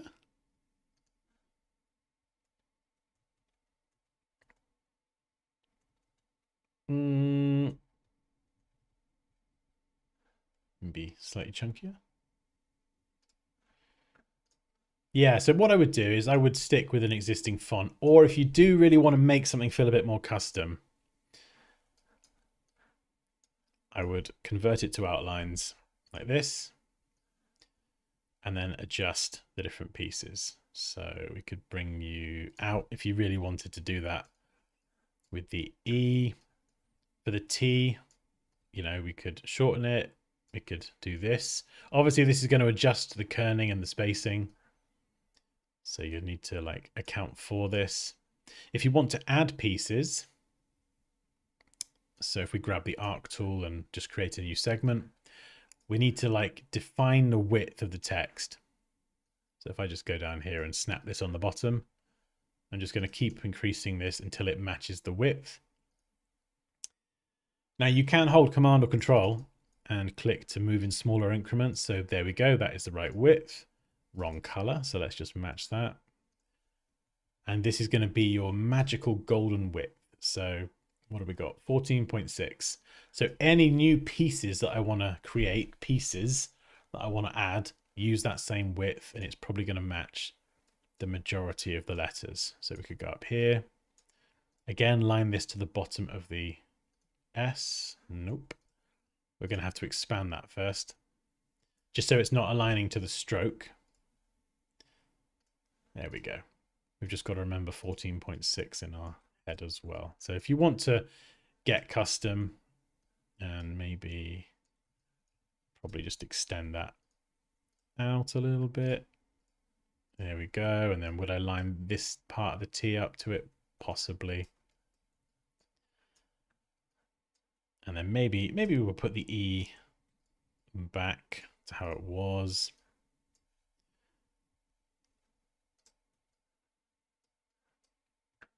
You know, so if you want to get custom with it, you can do that. But unless there's a real reason why you got to create a font from scratch, I would use like an existing font and just customize it a little bit. And if you can find a font that's even similar, that's probably what I would do. So turning waste around. I mean, this is fine. Just don't capitalize the word waste. It doesn't need to be. Capitalize each word or just go title case. So this capital and this all lowercase. You know, it's just adding lowercase and then uppercase. It just adds more complication to something that doesn't really need to be. Like it's already fine as it is. Do you know what I mean? And then that's pretty much centrally aligned, I think. That looks pretty good.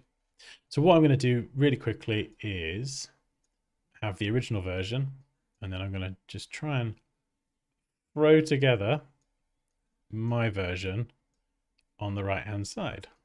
So let's drag you over as well.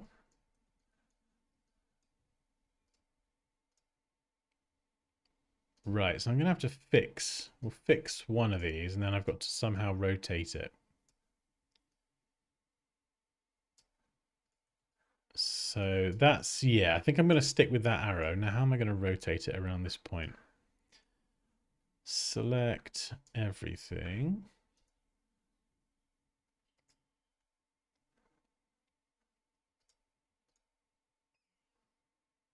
And if I check this option here, I was hoping it would show the center of everything. Never mind.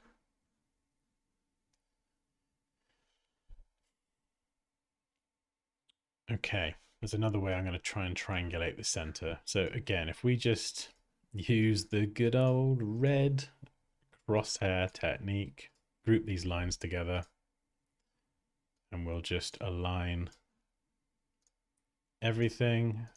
I think that's probably going to be my center point, which is cool. And then I'm hoping this works. If it does work, it's going to make it look like I really know what I'm talking about, which will be really nice for me. So we're going to press R for the rotate tool with this selected. Hold Alt or Option, click on this central point and go 360 degrees, /, which is divide. 6 is going to be the number of copies. We're going to press copy, and it does 1, and then we press Command or Control D, and it's going to repeat that transform. Oh, boosh, would you look at that? So we've just changed that one and then updated it around all of them. And I think, yeah, kind of all in all, if we bring these two closer together, come on, don't be shy. So without going into the colors or anything, to summarize the main changes, just made the arrowhead a bit more pronounced. Actually, no, let's show it on this design. So we've made the arrowhead here a bit more pronounced. We've got an existing font that we've just customized slightly, so we haven't mucked anything up typographically, and we've saved ourselves time because we don't have to create a custom font as well, and that's always nice. More time for cups of tea. And then we've just taken out the capitalization of the word waste as well, because it just doesn't really do anything or add anything. It just looks cleaner as it is. And then the only other thing I think is worth looking at is if I grab the horizontal version. So this is the original horizontal version, and obviously I'm going to have to do my version down here. I think this like feels like it what's it called? The tagline. That's the word. The tagline feels like it's kind of hanging a bit low. So for this, what I would do is try and bring these both up. So sort of treat them as one. And we could try aligning this. Let's group the words or letters together. And then we'll group all of this together. But the problem, oh, let's not do that. Let's make sure we group all our arrows together. So the problem with aligning it sometimes is it factors in like taller parts of letters as well. So if I were to make the T a bit shorter, which I think actually I do quite like that. I prefer that. You can see it does adjust the alignment. So we're not trying to align to the tallest point. We want to align to the majority of the letters, and most of the letters are actually this height. So I think sometimes it can be a case of kind of adjusting it optically and zooming out, seeing how it looks. I think it needs a bit more spacing as well. In terms of spacing between the logo mark and the type, what you can do is, as a guide, you could use the width of one character. So if I just grab the S, for example, and we'll use red because red is our magical color, and do something like this, you can sometimes use that as a guide to sort of guess the width. Now, it's you can't just live and die by that rule. You know, I would look at that and go, maybe just nudge it a bit closer. But if you're just really not sure and you're shooting in the dark, that can be a nice guide. And then size-wise as well, just making sure that these are balanced, not like that.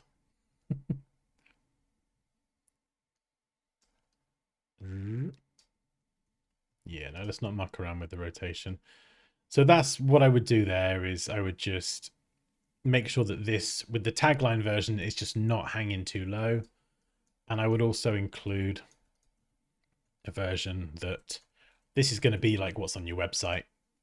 I would just include a version that just has the text. So you can see here, because it's factoring in that really tall T, the text actually looks like it's sitting too low because it's factoring that into the alignment. So what we need to do is we're aligning to the majority of letters, which are a bit shorter in height. So I'm just going to optically bring that up. Effectively, I want the E to line up with the center of this lovely arrow circle shape. And this is where you have to train your designer eye to line things up optically.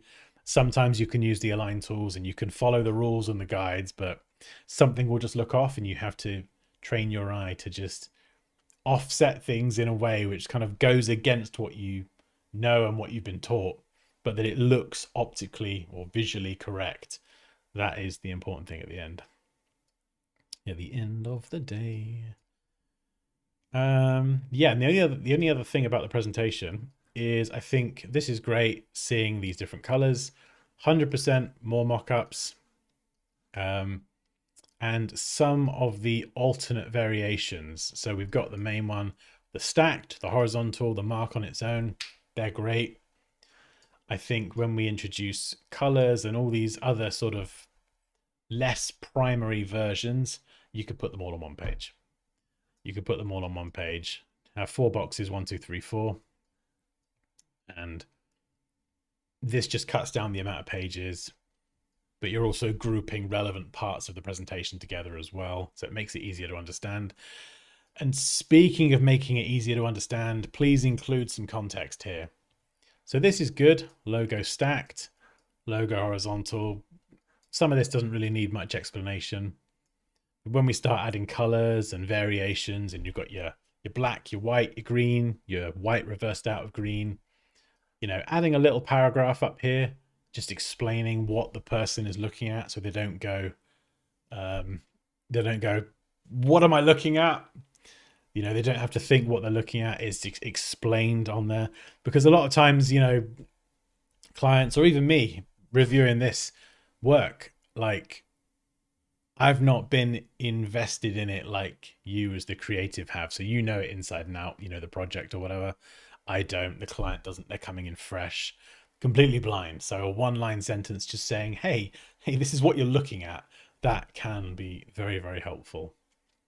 Because you don't want them to think. You don't want the clients to start thinking and assuming, because that's when problems start. And we don't like problems. So yeah, I think, yeah, very, very, very similar. But those are the few refinements that I would make to that design. I think that's it. That's pretty much it. Good job.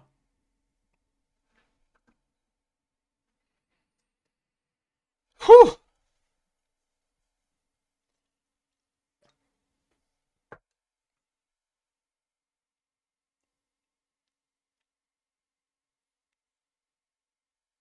You don't like the color?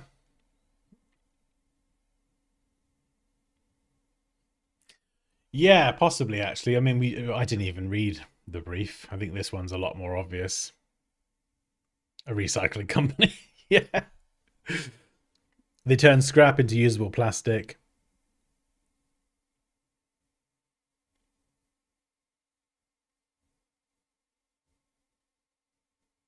I am not a professional designer.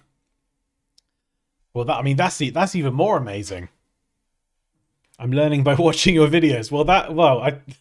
I mean, I got to be honest. Hang on. How did I rotate? I've just just rotated Illustrator. What the bloody hell have I done? Raquel? Someone? How the hell did I do that without using the tool? I just freehand rotated my workspace without using the rotate tool. What the hell have I done? Anyway, as I was saying, I think the fact that you're not a professional designer, you've done very well. You really have. Like, you know, fixing the type is an easy thing. You know, and the custom letters, like, they're really not that bad at all. You know, there's a lot of things, especially in S. If I'm correct and you have custom drawn these letters, that's a flipping good go at an S. S's are horrible. And the mark, I think, is really, yeah, it's really good. It's really on point. Technically, I barely did anything to it. So I think, you know, if you are watching this, give yourself credit. You've done a really good job there.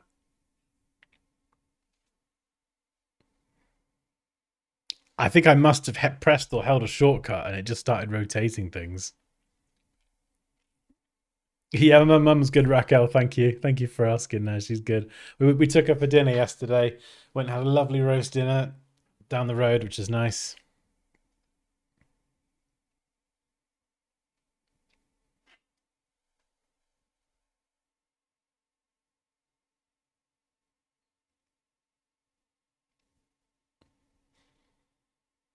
Oh, I've not seen that yet, Raquel. I'll have to give that a watch.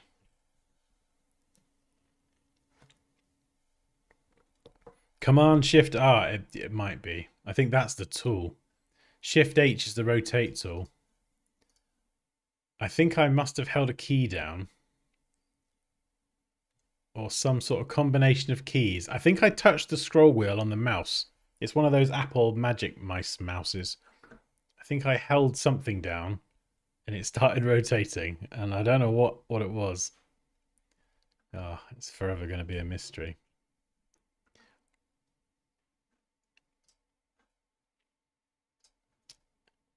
Right.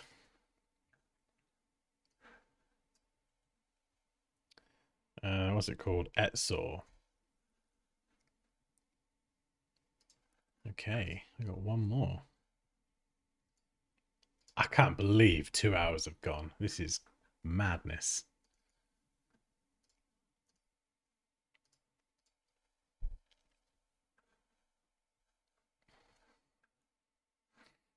Oh, whoops.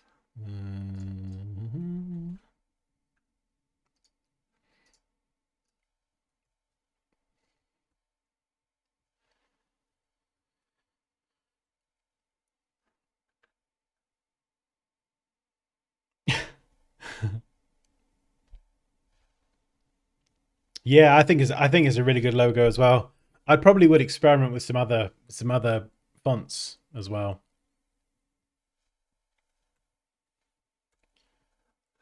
Right, last up. Right, so for this logo, well, it's very interesting actually. Over here, we've got the concept broken down.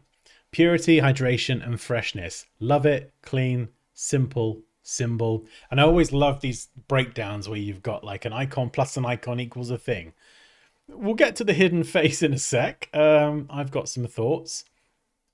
Wellness, wholeness, balance, and well-being. Yes, it's a very simple representation, a circle, but yeah, I can kind of see that. And they're combined up here into this symbol. Now, from a simplicity point of view, I absolutely love it. I haven't actually looked at the brief yet, which I will do in a minute. This face needs to go. The face needs to go. I'm sorry, it's... if we're going to get a face in there, it needs to... how do I put this? It needs to be a better face. There's no other way to put it. It feels odd, and it's frightening me a little bit. But what I would also do is I would get rid of that, and I would put this there, and then change the text from hidden face to this is a thing, because that's the equation here. You know, we're doing, and I would change that to an equals, so you can kind of see the thing, or do a different face. I think that is just less scary. That's what I would suggest. Right, anyway, let's read the brief so we have an idea of what we're talking about. Oh my goodness, it's an essay. Right, Purewell. Background information. Located in the charming village of Well, has been a trusted name since 1962. The pharmacy, okay, so it's a pharmacy, is run by 4 women who are now launching their own line of cosmetics and dietary supplements. They aim for a modern look similar to brands like Rain Pharma, Ray Cordelli, and Deluge. This is a lot of words. Okay, style. A modern, fresh, and natural look that embodies the essence of well-being and health. Naming and concept. Purewell cosmetics line, meaning the name refers to the location well, so W-E-L-L-E. So that is quite important. The name of the brand does nod towards a location and the feeling of well-being. It should convey a sense of purity and authenticity. Right, this is where I get a bit confused. So, Well en Gezond, which is a dietary supplements line. Yeah, so similarly, that's referring to well, but it should emphasize health and vitality. Right, so this is where it all gets a little bit confusing. So that's great. If we then move on to the next artboard here, we have this effectively like a single page presentation of the logo. Now, I think this is where it gets a little bit confusing, is especially with no context. Remember, I don't know what I'm looking at really. I've just got that project description to go off. I'm looking at Perwell and Welland Gizond, and I don't know what the difference is. I'm like, this is two logos. Which one is which? It's all sort of jumbled up and mixed together.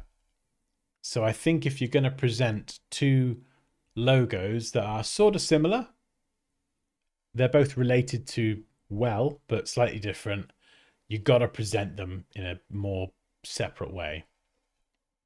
And then maybe show at the end how they sit together as a set.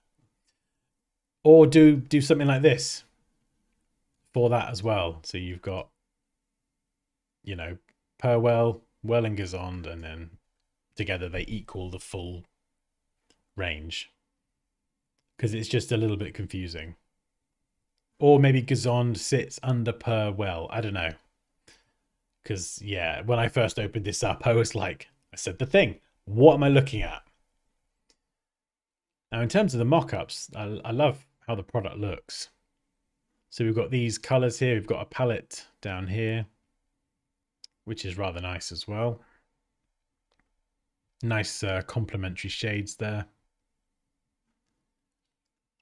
Now, I think for this might be a personal opinion, but for me, with such a simple, balanced and symmetrical design, I think maybe balance was one of the words in the brief, or maybe I just made that up. Anyway, doesn't matter. It's such a balanced, symmetrical design. I feel like this unbalances it. I feel like the font choice is, I mean, it feels like Bodoni, which nothing against Bodoni, but I just feel like the font choice could be better. Or maybe it's the caps that are throwing it off. I don't know. The going from full lowercase to full caps, it feels weird and unbalanced. So I get that you want to pull out the well and highlight the word well, and you can do that, but still keep the symmetry. Whereas even the height of this, you know, maybe if you wanted to go lowercase and uppercase, you bump up the size of this first word so it sits level. But this kind of step up, it feels odd with a logo mark that is otherwise very balanced. This would be an app icon, I assume. Again, it's just going back to what we've looked at before, where adding that context is super important. Just a one-liner, just literally a one-liner here saying, not actually saying that, using real words, just to explain to the client or to an idiot like me reviewing this, what I'm actually looking at would be really helpful. What the difference is between the two different aspects and present them separately. I think this picture is low res because it's like a missing image. So I think that would probably be a lovely high res image, hopefully. If it's not, then you're a naughty sausage. And this here, right, this pattern is nice, but I feel like it's just too complicated. Those little spiky bits, when you zoom out to, I think, most distances that people would see them, you just can't really see the nuance of those little spikes. You can't really make them out. They just look like a bit of a, I don't know what they look, just like a bit of, like the path isn't like really smooth or something. You can't really make out what it is. And so I would just honestly, I'd get rid of them and just have the droplet shape repeated 4 times around a circle and keep it simpler. Because especially with patterns, usually they are repeated, they're tiled, so the individual icons and symbols are going to be quite small. So you want them to be simple enough that you can make them out at a smaller size. Now, saying that, I love the way they used here, just kind of speckled around the products. I think it just adds like a little bit of something visual from the branding to the packaging to the products, which is cool. When it comes to mock-ups, though, this needs sort of tightening up a little bit. This one here, it feels like it's been squished in, which is a no-no. It's got a bit of strange discoloration, I guess you could call it, on here, and it doesn't match the contour of the product either. So this would kind of be curved a little bit, so it would sort of hang a bit lower, whereas here it's just flat, horizontal, So it doesn't match. Same with this one. It's just completely straight on, whereas I think it probably may sort of bend a little bit depending on the shape of the packaging. That one's not too bad, but this one here is, that needs to just kind of match the contours of the product a bit more. This one's pretty good. Simple sort of perspective distort. So these are really cool. I do like these. A nice little touch you could add on this one here, depends where the light's coming from, is you could add a shadow. Very, very subtle shadow, nice and soft here. And this is just going to help sell this idea and the illusion that this product, this floating product, this bottle is in front of this one and it's casting a shadow on it. But that's like a real subtle, nice to have. Also, the one thing I'm just noticing now looking at this, they're sort of all just floating randomly. And it's fine. I guess it's just for sort of presentation of the product, so it's not a massive deal. I'll probably move them all to the right a bit. At the moment, they're all just there and they're sort of hanging left. So it sort of creates a bit of a gap up here, but I think the important thing is that the mock-ups look tight, they look good, they're well designed, and that they present the branding and the product as a whole to the person or the client viewing it. So with that regard, I think it ticks the box. And I do love how simple the logo is.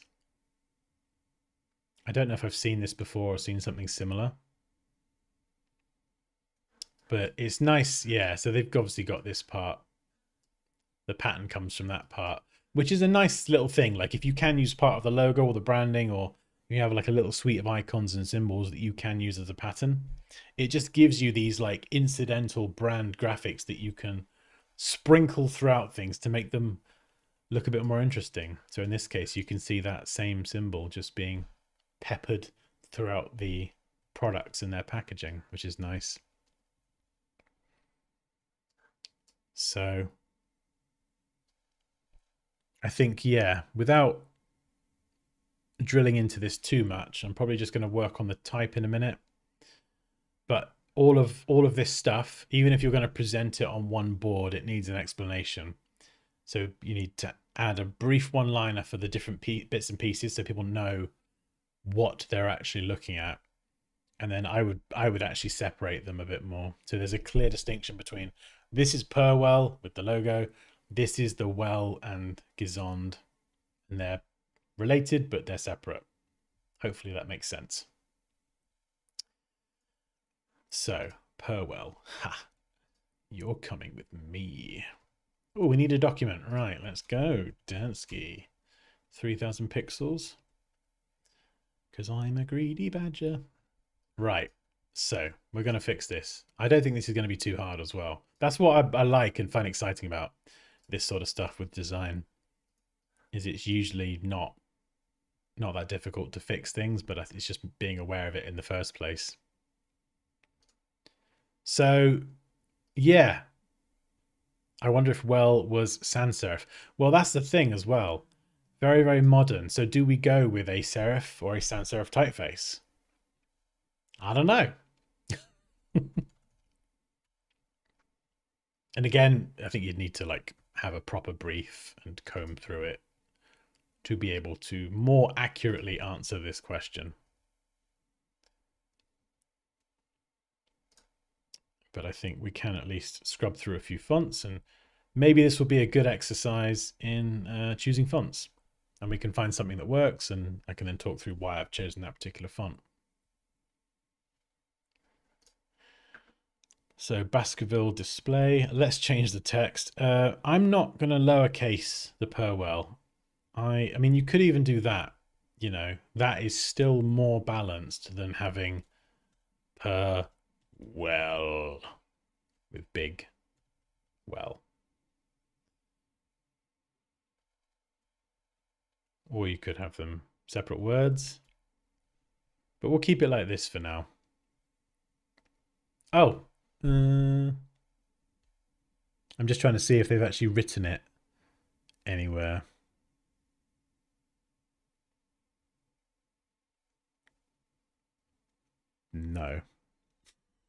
no.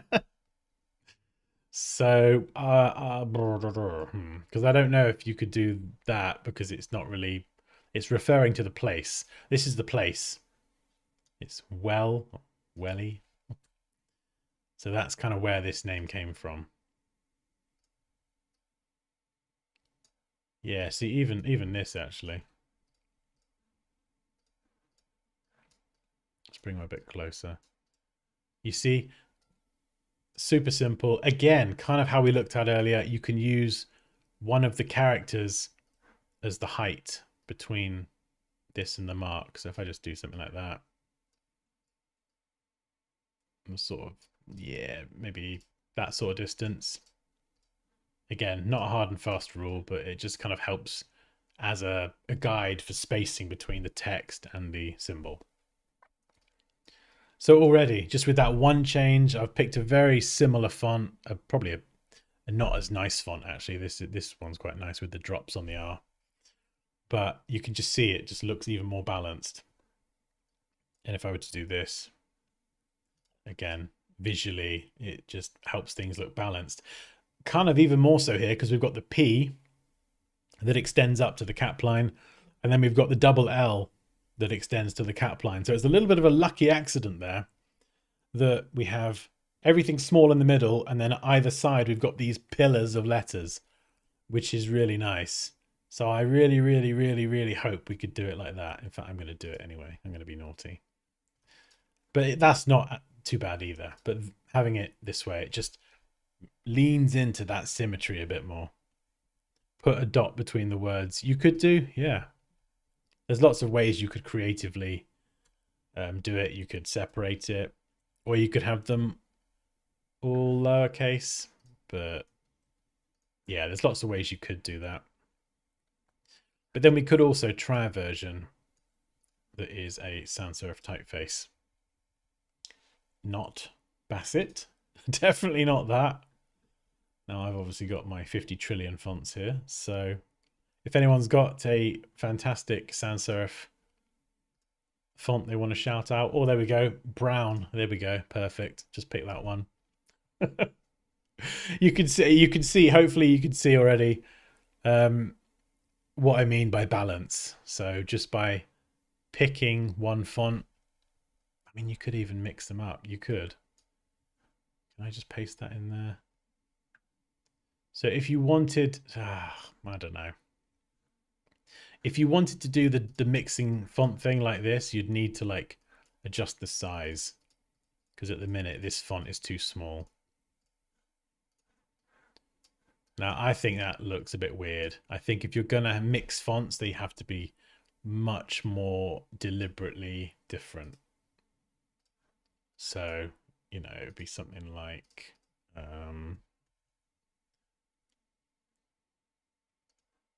one would be bold, one would be light. You change the weight. I don't like that though. I've got to be honest, I don't like it. It's making me sad. So something like that. Or you could even just uppercase the whole thing. If you do have like the issue with capitalization, sometimes uppercase can be the way to go. Not always, but it can sometimes look a bit corporate. You know, if you're not going for the corporate vibe, then maybe don't. You know, not everything needs to look corporate, but as you can see here, it can sometimes solve that problem. And then we've just got to bring it up, close that gap a little bit. And then what this does as well is when we take the logo and we have like a horizontal version, shrinky dinky you down, line you up. Again, use one character width thereabouts. Spacing.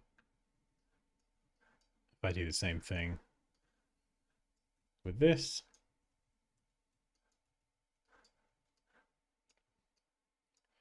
you can see when we do the horizontal version, it just creates issues. It creates issues because the whole thing and this kind of step up to a larger size, it just doesn't Doesn't really work. So if I kind of do something like this, you know, creating a set of guides.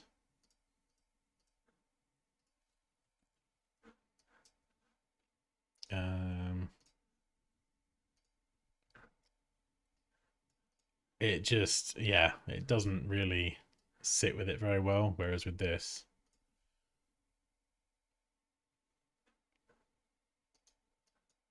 it just feels a bit more balanced without that step.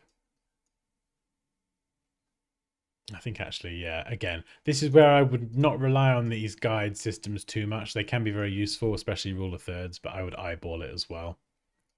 Because we've got a mix of capitals and lowercase. So at the end of the day, however you get it done, you look at the logo mark and the type, and then you make sure that visually or optically it looks central. Yeah, and I think that looks about right. So yeah, that's what I would probably do with this one. I would just, you know, remove the remove the face, um, explain some of the different bits more, separate per well and gesund, so they're kind of separated but then shown together where relevant, but then explain everything with clear explanations for which one's the main logo, the reverse logo, what these are they app icons, and just explain to the client or the person viewing the project as if they've never seen it before. They're coming in fresh, they've got no idea like you do what the project is and what it's about, and just explain it to them. Just explain it to them like they're a 5-year-old. That's the sort of explanation that I would appreciate anyway, because I do have the mentality of a child.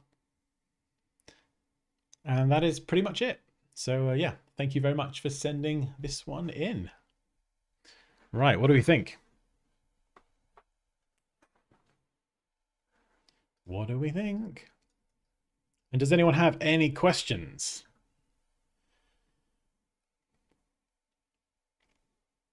Yeah, I think the face does make it like a bit more comical as well. Like what I meant before was I didn't like the technical execution of the face. Like I didn't think it was a good set of facial features. Could you combine like a face into this and then have this as like the hair? Yeah, absolutely. Like you could do it in a really clever way. I'm not gonna. I am apparently trying it now. But this will look awful because it just will. But then you could like have like half a nose. That would be your shadow on one side, and then like a mouth. I'm not going to do it anymore because you just laugh at me.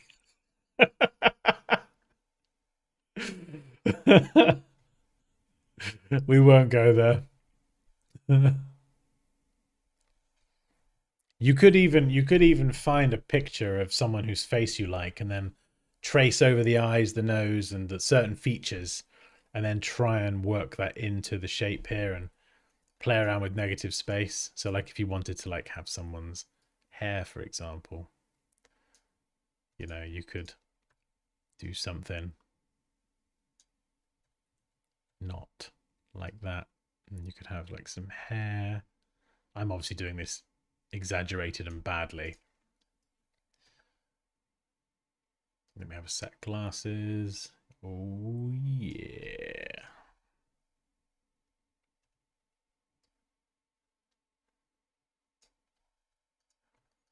Fantastic. Very good.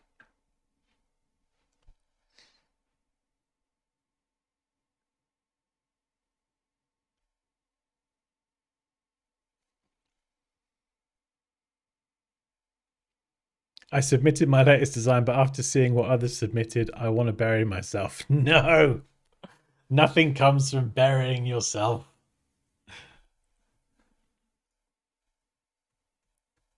It doesn't matter. Nobody cares. We're all just trying to figure out this thing called life, and we all make good and terrible things. And you'd be surprised the amount of times that people submit work seriously that they don't think is good, and then I'll be like, yeah, this is great. Da, da, da, da.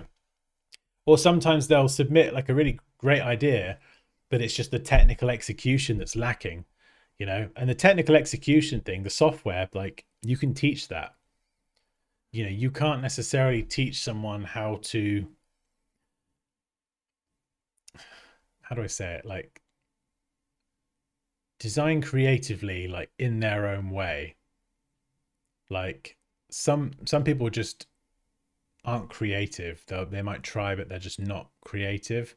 Whereas if you've got creativity, but it's just like sprawling chaos, that's fine. It just needs chiseling down and using the right tool for the right thing and channeling the creativity into stuff that is professional and smart and socially acceptable design.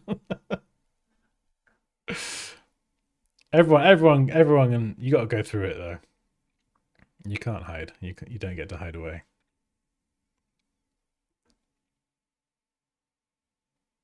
Good. Be embarrassed. Show your work. Submit it, and we will all point and laugh. I'm joking. I'm obviously joking. Yeah, it's like someone said to me years ago. It's always stuck with me. You've got to be the fool before you can be the master, which I kind of like. It's just like, you know. I mean, I mean, even now I've been doing this 20 years, and I'm a bloody idiot. I'm a complete fool. So, you know, it's like when I do these streams. You know, things don't go according to plan, and some half the time there is no plan. You just I think by doing it, the more I do these streams, the more I just don't care. You just have to roll with it. If something I design looks terrible, like so what? Like just the way it is. That's good. You can't teach taste. Yeah. I like that. Yeah. Oh, I think we all have. We've all done some things and some made some work that we would just keep locked in the cupboard. I embarrass myself a lot and I find exactly, yeah, you just gotta laugh at yourself. As a fellow idiot. As a fellow idiot, I completely understand. Exactly. Touche. So is it possible to gain creativity? Because I had multiple people tell me that this field isn't for me because I lack creativity. That's why. Um, I mean, that just makes me wanna. I'm pretty sure I've seen some of your work before. I'm pretty sure I've seen some of it in the Discord. Yeah, I mean, it depends. It depends who's telling you this field isn't for you.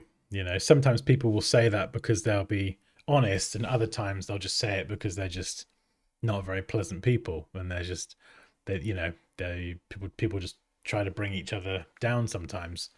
Not all the time, but sometimes people are just a bit like that, you know?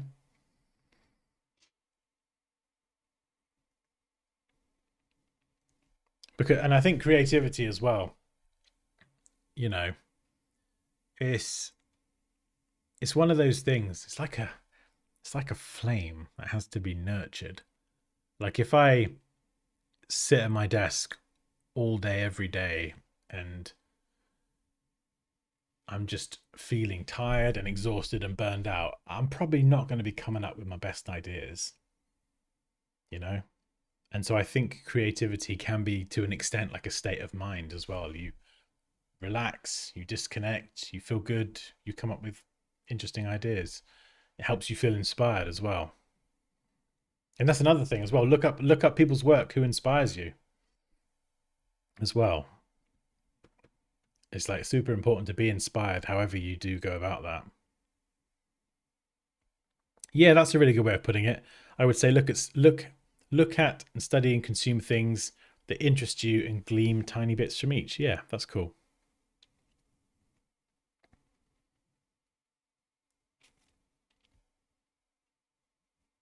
First time. Hey, welcome. Welcome to the chaos. That's very true, yeah. It's only a failure if you don't learn from it. And the good thing about that is that every time we make something, we can always learn from everything if we choose to.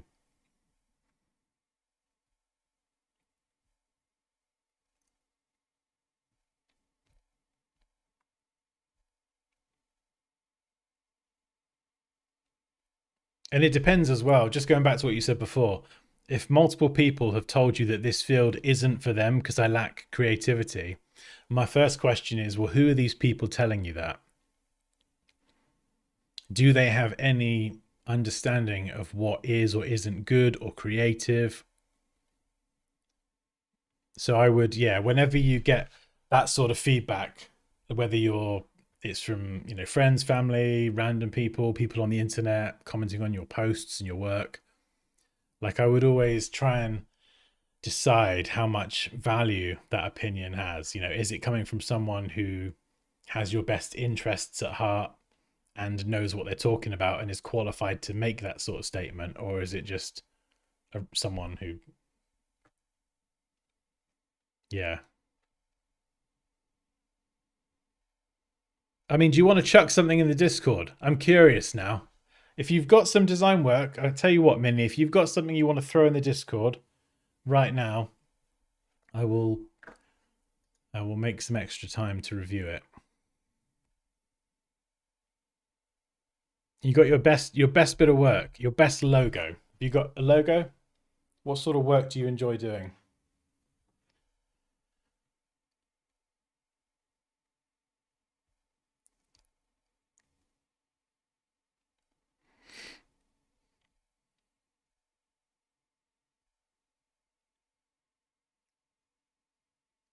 Did you submit it today? Let me have a look, because I usually grab like a bunch before the stream.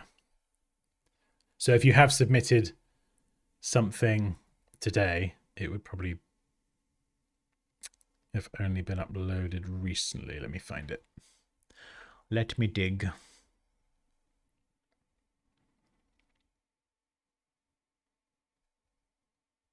Oh, we've got a bunch of new submissions. Oh, fantastic. Yes, if you would like to have your work critiqued or worked on in the same way, link at the top of the stream. What's the file called, Minnie?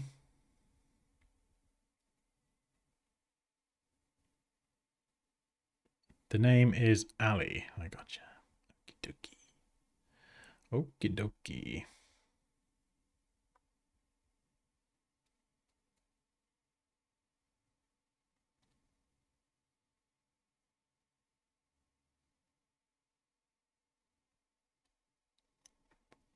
East Unlimited. Is that the one, yeah?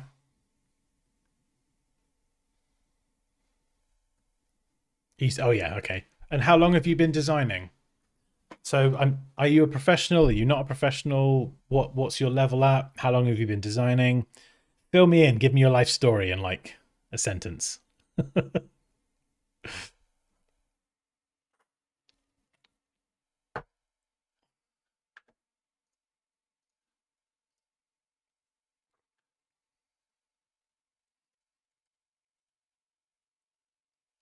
We're doing bonus round today.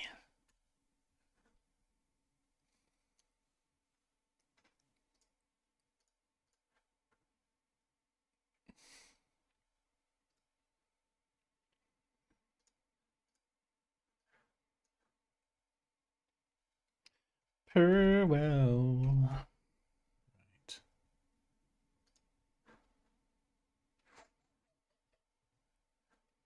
Dansky.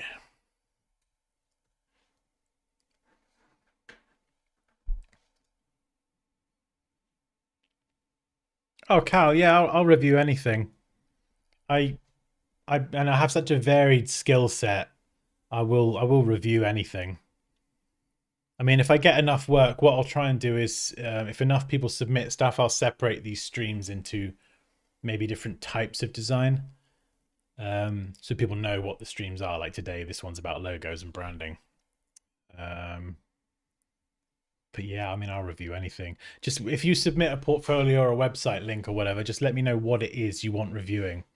Is it on the work in the portfolio or how you come across as a whole? What is like my first impression when I land on your portfolio? Is it like, aha, or is it like, ugh? So just kind of, yeah, give me a bit of information about what you're expecting. What sort of feedback would be most helpful?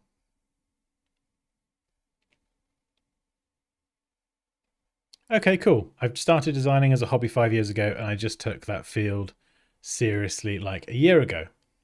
Okay, well, let's open up your submission and we'll have a look.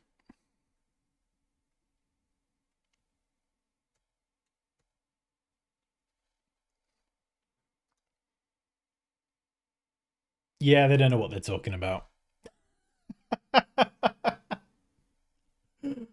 Anyone who's telling you that you shouldn't continue design, please feel free to ignore them or tell them to shush or something to that effect.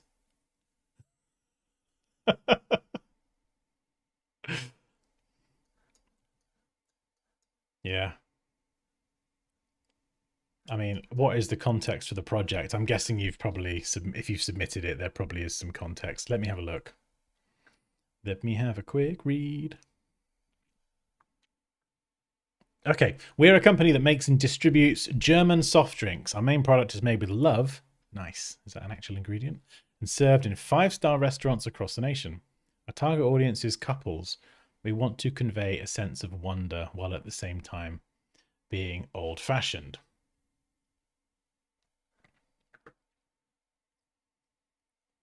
Is that the right brief? Hoping I read the right brief.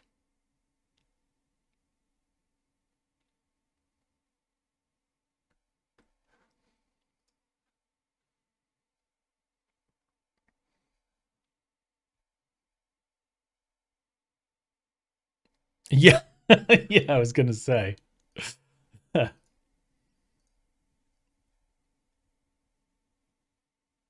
Right. So before we dive into this, I'm just going to read the brief again and take it in.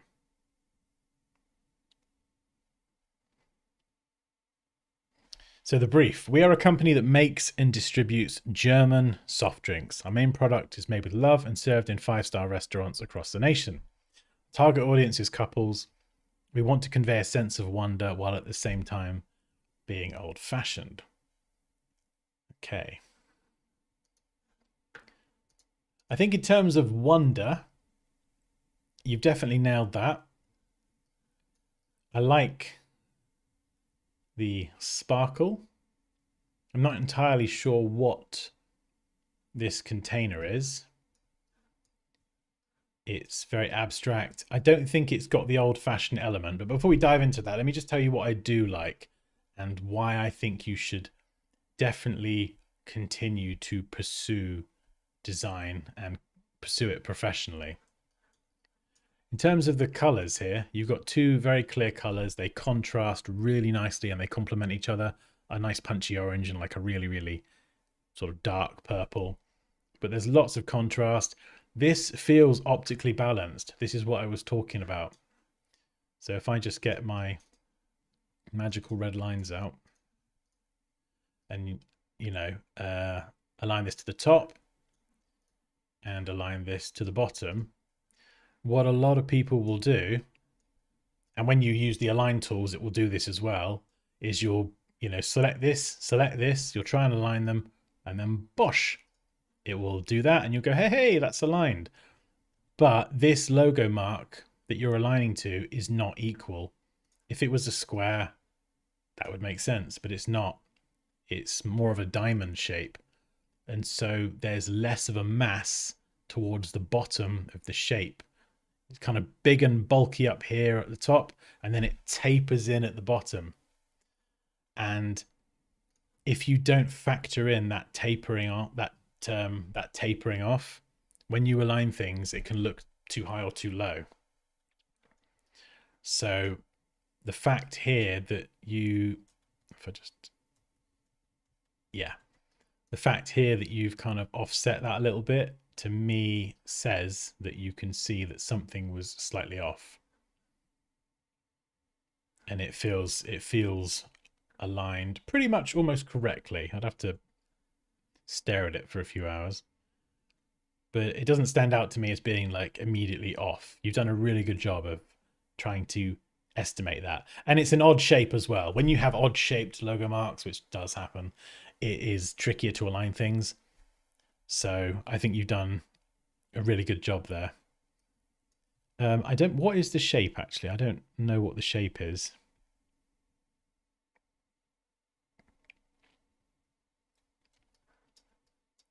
In terms of old fashioned, yeah, I mean, you completely missed the mark there.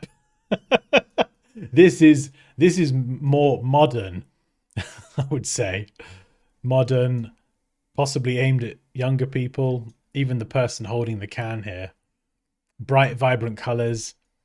But I think stuff like that, Ali, is just you learn stuff like that. You learn about what is fashionable and like fashion, how to design for fashion brands, and designing for kids and children is completely different things. Designing for men and for women, and designing in different countries, and how colors have different meaning. This is all stuff that you can learn, and you can arm yourself with this knowledge. You know, it's the little things here, lining these up, almost perfect. Lining those up, you would not believe the amount of times that I get a design that's like this, and I'm like, what's going on? Why is it not like, line it up? Come on. And it's those little details. Even the spacing here. Sometimes I'll get a logo like this, and it's like, what's the matter? Did these words not want to be friends? Did they fall out with each other? Like, tighten it up. Here I'd say it's probably a tiny bit too tight, just a tiny bit, but we're really splitting hairs at this point. I would just nudge it a little bit. But do you see what I mean? It's so minor. And I'm not just saying this to be nice, honestly. Like, I'm just being honest. These color palettes are lovely.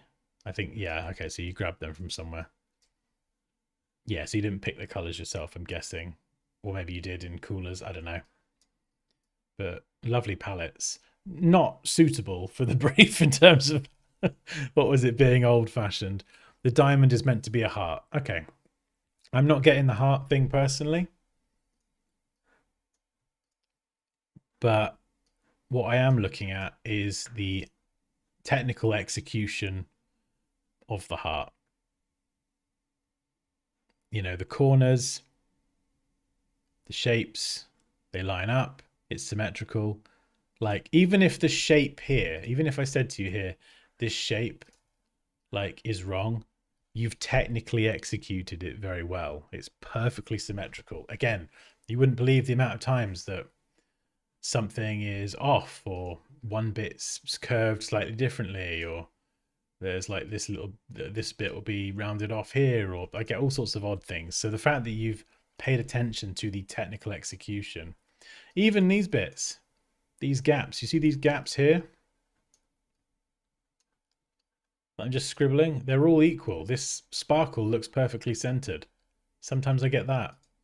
And my brain's like trying to find balance in the chaos, and you've already found it. So, I think in terms of being able to interpret a brief and design something that meets the brief, which is pretty important. Like, if you take the bullet points of your brief, like old fashioned and all the other stuff, and you list it out and you can't check all of those off, it's not met the brief. That's just the way it is. But, brief aside, when I look at this from a technical point of view, and even creative in terms of picking colors, and yes, it doesn't entirely match the brief, but it's very well technically executed.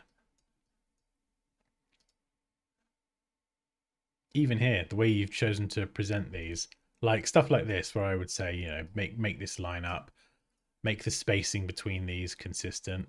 Either make it look intentionally consistent or deliberately inconsistent. Line this up here. Those sorts of little details, you can teach that stuff pretty comfortably.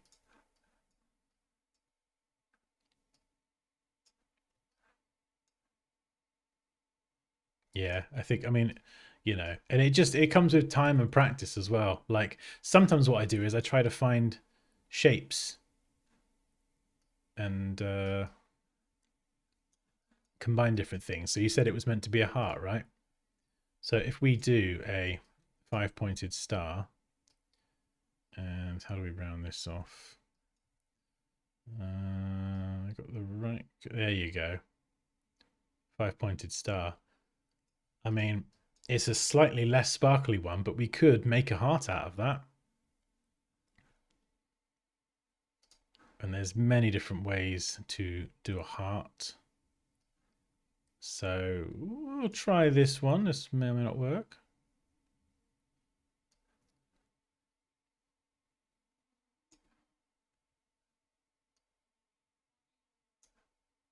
Oops. And let's change the color to something else, just so we can see what we're doing.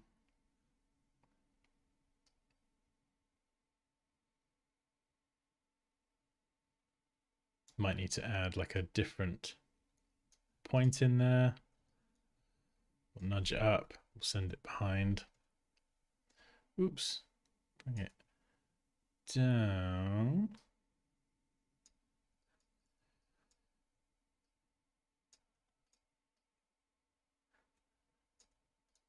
And then I'm obviously doing this very, very crudely, just to quickly show you. This is just one idea that's sort of come off the top of my head. Bear in mind, I've been doing this for like a long time. Like, I'm old now.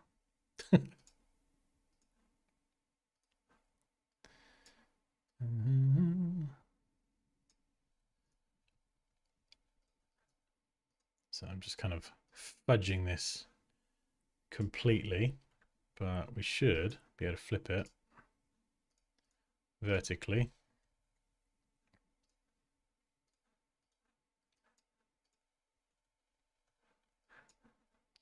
And use that color. And I mean, again, it's still not the right target audience. And make that a shape, make that a shape.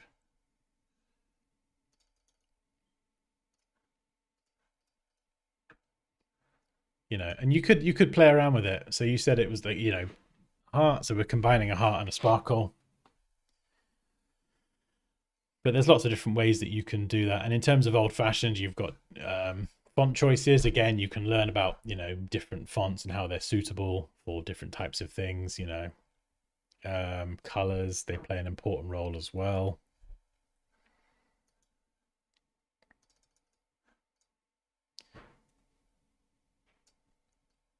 But yeah, there's loads of stuff you can do. So obviously, I'm not going to go ahead and completely do all of this one because this would be like I think quite a big undertaking, just because as much as you demonstrated your creativity and got a lot of things right, especially the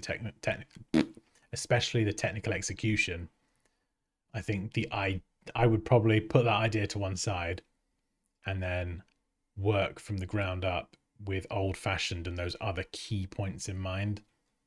So any ideas that don't kind of sit within that old fashioned criteria, they're just immediately discarded because it's like it has to kind of have that sort of fit. Does that make sense? How and where do I learn all these things? Are there any books? Yes, you can get different design books. I've got one up here actually. I don't really read this much, but yeah, this is a good one. Logos That Last by Alan Peters. So I've not really read through this much, but just flicking through it now, it does have some good information in there. I probably should sit down and give it a read actually at some point. But yeah, that book is relatively inexpensive and it's just got loads and loads of logos in there, examples, inspiration. If you need help with learning the software and you want to learn Illustrator and the technical side of things, which you may or may not need, I do courses on that, but I think that's probably more if you're going to do like advanced stuff, like, you know, you've managed this okay, so you might be all right. But if you want to learn the software, like, I'm always here to help.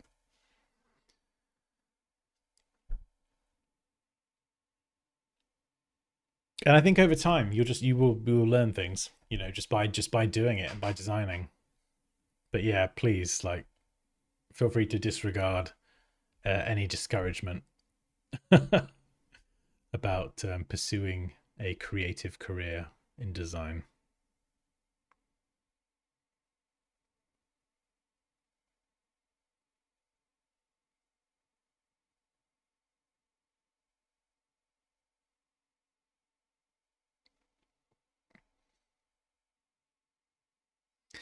Right. Does anyone have any questions before we go? Before I go? What time even is it? Oh my goodness. First one back. What a banger. This has been a long one.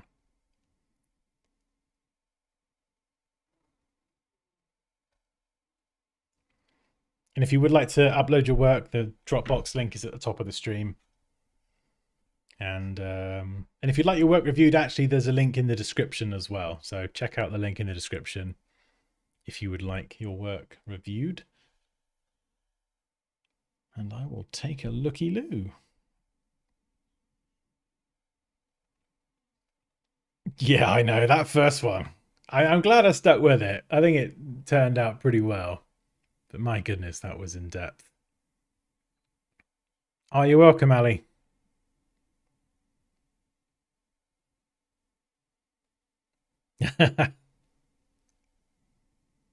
Yes, the Discord.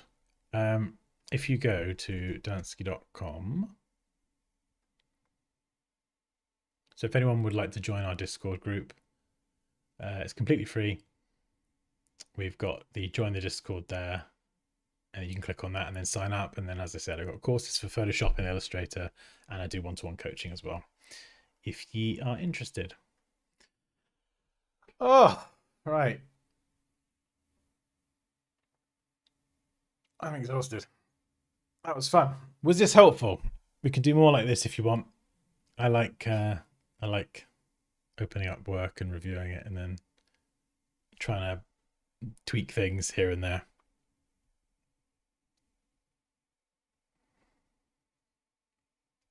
I think I did a pretty good job staying focused. I was doing my best. Oh, good. Okay. All right. Yeah. We'll do more then.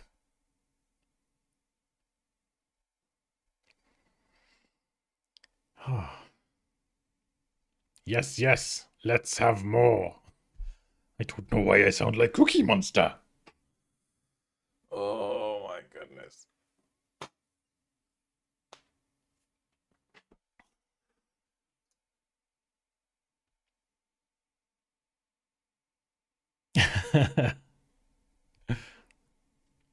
I've always been an Adobe guy. I've been using the software for like 20 years now. Like, I gotta be honest, it was so nice. It was so nice having a break over Christmas and New Year. But the few times that I did open something up to work on my website, hopping back into like Photoshop and Illustrator, it did feel a little bit like coming home. It was like, oh yes, I've got all my keyboard shortcuts and I can just whiz around and everything feels familiar. It was nice. Yeah. I mean, I first started using it when I was like 16, 17. I remember all those late nights in my bedroom on Photoshop 7 just designing stuff. I was like obsessed. Oh, I'd love to. I need to watch a video on Photoshop 7 actually. That would be fun to remember how the UI was and the tool set that was available back then. Yeah, I love Illustrator as well. Photoshop was my first, and I love doing the photo art stuff in it. But equally, Illustrator is like my go-to for design just because it's vector-based and I just love the tools and the tool set. So I have to have both. I can't pick between the two.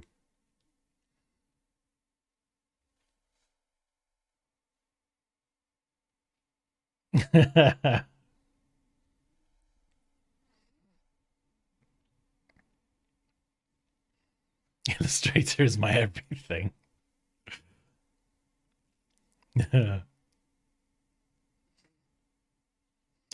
Oh, right. I'm going to go get some dinner. Thank you very much for joining the stream.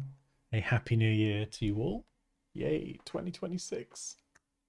Da, da, da. And yeah, I will see you in the next one. Catch you later. Oh, where's the outro? There we go. Ha ha!